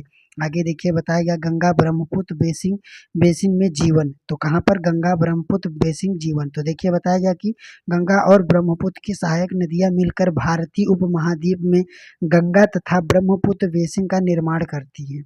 बताया गया कि यह बेसिन उपोष्ण एवं 10 डिग्री उत्तर 30 डिग्री अक्षांश के मध्य में स्थित है। बताया गया कि घाघरा, सोन, चंबल, गंडक, कोसी सहायक नदियाँ इसमें अप्रभावित होती है। बताया गया कि इनमें मैदान, पर्वत, गिरिपाद, डेल्टा इस बेसिन की मुख्य विशेषता है। बताया गया कि यहाँ की जो जलवायु होती है वह मुख्यतः मानसून होती है। आगे देखिए, यहाँ पर बताया गया कि जो बेसिन क्षेत्र में विभिन्न प्रकार के स्थलाकृतियाँ होती हैं। बताया गया जनसंख्या के वितरण में पर्यावरण की प्रमुख भूमिका होती है। बताया गया कि मैदानी क्षेत्रों में जनसंख्या घनत्व अधिक होता है। जहाँ पर मैदान होते हैं वहाँ पर जनसंख्या अधिक होता है। यहाँ के लोगों का मुख्य व्यवसाय कृषि होता है। बताया गया कि विभिन्न भू आकृतियों के अनुसार वनस्पतियों में भी विभिन्नताएं पाई जाती हैं। बताया गया गंगा नदी के संरक्षण के लिए नमामि गंगे कार्यक्रम शुरू किया गया था। तो याद रखना गंगा का क्या संरक्षण के लिए नमामि गंगे का कार्यक्रम शुरुआत किया गया था। कब? याद रखना 2 अक्टूबर 2014 को स्वच्छ भारत मिशन का भी क्या आयोजन किया गया था, अर्थात शुभारंभ हुआ था। बताया गया कि जून 2014 नमामि गंगे जून 2014 नमामि गंगे अर्थात 2 जून 2014 नमामि गंगे और 2 अक्टूबर 2014 को स्वच्छ भारत मिशन। बताया गया सूसू एक प्रकार की डॉल्फिन अंधी या मछली होती है जो गंगा में रहती है। तो याद रखना जो गंगा में रहती है वह सूसू नामक एक डॉल्फिन मछली है। आगे देखिए बताया गया बेसिन मुख्य नदी जो बेसिन होती है मुख्य नदी अपनी सहायक नदियों के साथ जिस क्षेत्र में पानी को बहाकर ले जाती है वह उसका बेसिन या जल संग्रह कहलाती है। तो इस बात को याद रखना। आगे देखिए बताया गया कि यहाँ पर देखिए लिखा गया है कि मानव, अब देखिए अब हम सबका प्रश्न आ गया है। तो देखिए लिखा गया है कि अमेजन नदी बेसिन के संदर्भ में निम्नलिखित कथनों में से कौन सा कथन सत्य है। तो देखिए बताया गया कि जो अमेजन नदी बेसिन है भूमध्य रेखा के आसपास फैला है जिसका कारण यहाँ पूरे वर्ष गर्म एवं नम जलवायु बहती रहती है, ये बात सही है। दूसरा है यहाँ का मौसम जो होता है मौसम दिन रात दोनों ही समय लगभग समान रूप से गर्म और आर्द्र रहता है, तो सही है। इस प्रदेश में लगभग प्रतिदिन वर्ष भर या बताया गया कि वर्षा होता रहता है और वह बिना किसी पूर्व चेतावनी दिए, तो ये बात सही है। अर्थात हमारा ये तीनों ऑप्शन सही है। आगे देखिए बताया गया कि आर्कटिक एवं ब्रोविलायड जैसे परजीवी पौधों किस प्रकार के वन में पाए जाते हैं। तो ये जो पौधे हैं ये जो जीव हैं किस प्रकार के कहाँ पर पाए जाते हैं। तो वन जीव में पाए जाते हैं, वर्षा वन में पाए जाते हैं। आगे देखिए बताया गया कि अमेजन नदी द्रोणों के वर्षा वन के संदर्भ में जो लिखा गया है कि मलोका किसे कहते हैं। तो याद रखना मलोका तो बताया गया यहाँ पाए जाने वाली एक विशिष्ट प्रकार की जीव है। यहाँ के लोग के प्रमुख खाद्य पदार्थ हैं, यहाँ के लोगों द्वारा बनाए गए घर है। तो याद रखना यहाँ के लोगों द्वारा अपनाई गई कृषि है। तो ये मलोका क्या है। तो याद रखना यहाँ के लोगों द्वारा बनाई गई क्या है, एक घर है ना, एक घर है। तो इस बात को याद रखना। आगे देखिए बताया गया कि भारत में कौन सी नदियों में सूसू नामक डॉल्फिन पाई जाती हैं। तो याद रखना कौन सी नदी में, तो अर्थात ये सभी नदी में पाए जाते हैं। आगे देखिए बताया गया कोलकाता किस नदी के तट पर है। कोलकाता जो है वह किस नदी के तट पर है। तो याद रखना कोलकाता हुगली नदी के तट पर है। अब अगला चैप्टर देखिए दोस्तों, लिखा गया है कि रेगिस्तान में जीवन। तो देखिए बताया गया कि यहाँ पर कि रेगिस्तान एक शुष्क प्रदेश है जहाँ अत्यधिक उच्च अथवा निम्न तापमान एवं विरल वनस्पति है। बताया गया तापमान के आधार पर रेगिस्तान गर्म एवं ठंडे हो सकते हैं। बताया गया कि भारत में गर्म रेगिस्तान थार है, अर्थात जो थार का मरुस्थल है वह गर्म रेगिस्तान है। और बताया गया भारत में ठंडे रेगिस्तान लद्दाख है, अर्थात ठंडा रेगिस्तान लद्दाख और गर्म रेगिस्तान थार का मरुस्थल। आगे देखिए बताया गया कि विश्व का जो गर्म रेगिस्तान है वह सहारा का रेगिस्तान है। और बताया गया एशिया का जो गर्म रेगिस्तान लोबी है। तो याद रखना एशिया का गर्म रेगिस्तान लोबी और विश्व का जो गर्म रेगिस्तान है वह सहारा और भारत का गर्म रेगिस्तान थार का मरुस्थल। तो याद रखना भारत का थार का मरुस्थल, एशिया का लोबी और विश्व का तो सहारा रेगिस्तान, इस बात को याद रखना। आगे देखिए बताया गया गर्म रेगिस्तान सहारा। तो अब देखिए बताया गया कि अफ्रीका महाद्वीप के उत्तर अफ्रीका के बड़े भूभाग पर फैला विश्व का सबसे बड़ा रेगिस्तान है। बताया गया ये कि यह लगभग 8.54 वर्ग किलोमीटर के क्षेत्र में फैला हुआ है। आगे देखिए बताया गया कि सहारा रेगिस्तान है, सहारा रेगिस्तान 11 देशों से घिरा हुआ है। याद रखना जो सहारा का रेगिस्तान है वह 11 देशों से घिरा हुआ है। यहाँ बताया गया यह देश कौन है। तो बताया गया अल्जीरिया, चाड, मिस्र, लीबिया, माली और बताया गया कि मॉरिटानिया, मोरक्को, नाइजर, सूडान और पश्चिम सहारा आदि ये सभी 11 हैं। बताया गया कि सहारा मरुस्थल रेत बालू का परत है। बताया गया कि जो बजरी के मैदान बंजरी के मैदान नग्न सतह के उत्थित पठार से सतह 2500 मीटर से अधिक ऊंचाई तक होता है। तो इस बात को याद रखना। आगे देखिए बताया गया कि सहारा रेगिस्तान, आज का जो सहारा रेगिस्तान एक समय पूर्णतया हरा भरा मैदान था। बताया गया कि सहारा की जो गुफाएं हैं, गुफाओं से प्राप्त चित्रों से ज्ञात होता है कि यहाँ नदियाँ तथा मगर पाए जाते थे। बताया गया कि हाथी, शेर, जिराफ, शुतुरमुर्ग, पेड़, पशु, बकरियां सामान्य जानवर थे। बताया गया जलवायु परिवर्तन से इसे बहुत बताया गया क्या बहुत गर्म व शुष्क प्रदेश में बदल गया। आज किससे तो याद रखना, जलवायु परिवर्तन से।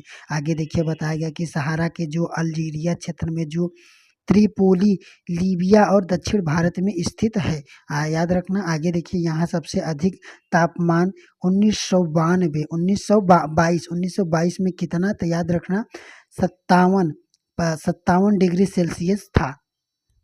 आगे देखिए बताया गया कि जलवायु, तो देखिए बताया गया सहारा रेगिस्तान जलवायु अत्यधिक गर्म व शुष्क होता है। यहाँ की जो वर्षा होती है, वर्षा ऋतु अल्पकाल के लिए होता है। यहाँ बादल रहित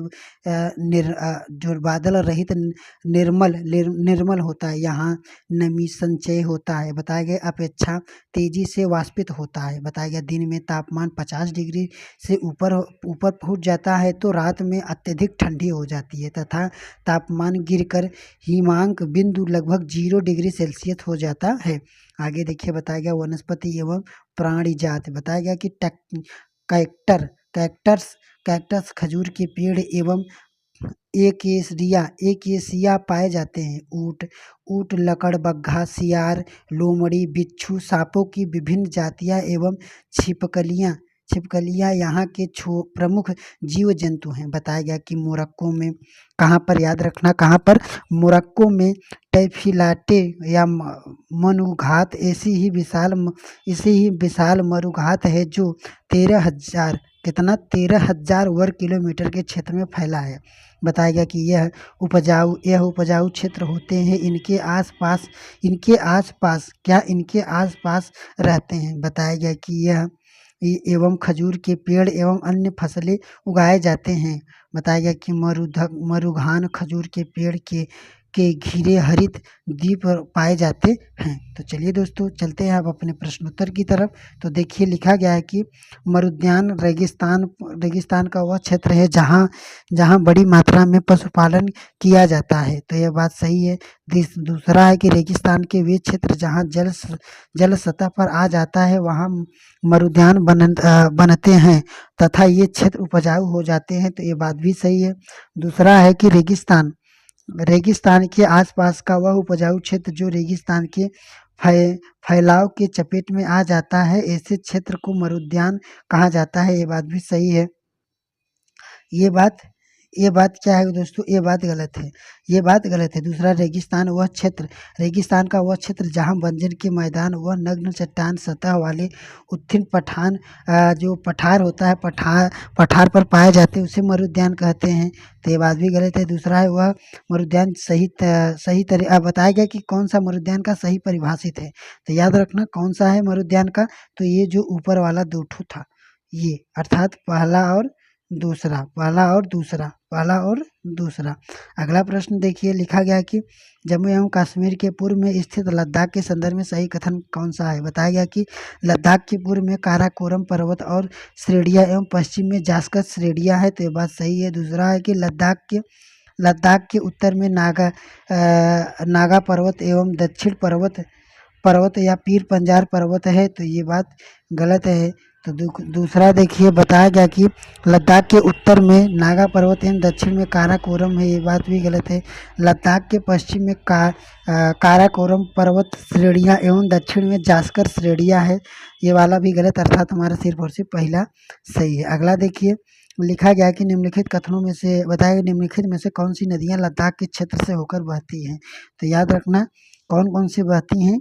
तो याद रखना कौन से, तो सिंधु था, तो सिंधु और बताया गया कि सिंधु और क्या, सिंधु, चिनार और झेलम, ये सिंधु, चिनार और झेलम ये तीनों। आगे देखिए बताया गया नीचे दिए गए कथन एवं कारणों को ध्यानपूर्वक पढ़िए। देखा गया कथन में भारत के उत्तर में अवस्थित लद्दाख एक शीत मरुस्थल है, तो ये बात सही है। दूसरा है लद्दाख हिमालय के वृष्टि छाया क्षेत्र में अवस्थित है, ये बात भी सही है, दोनों सही है और व्याख्या भी सही है। अगला देखिए लिखा गया है कि लद्दाख क्षेत्र से संबंधित नीचे दिए गए कथनों पर विचार कीजिए। लिखा गया लद्दाख घाटी में सरपत या विलू एक फलों के उपवन देखे जा सकते हैं, तो ये बात सही है। दूसरा है कि यहाँ के अधिकांश लोग हिंदू और बौद्ध हैं, हिंदू और बौद्ध हैं, तो याद रखना ये यहाँ के अधिकांश जो लोग हो रहते हैं तो कौन हो रहते हैं, तो हिंदू और बौद्ध है, तो हिंदू बौद्ध नहीं थे, मुसलमान और बौद्ध थे, तो याद रखना मुसलमान बौद्ध अर्थात दूसरा गलत। तीसरा है लद्दाख क्षेत्र में बौद्ध मठ अपने अपने परंपरागत कोपों के साथ स्थित है, तो ये बात सही है, अर्थात पहला और तीसरा सही। चलिए दोस्तों ये चैप्टर खत्म हो गया, तो अब चलते हैं, अब मिलते हैं कल जो क्लास 8 की जो एनसीईआरटी है और एक ही वीडियो में। तो चलिए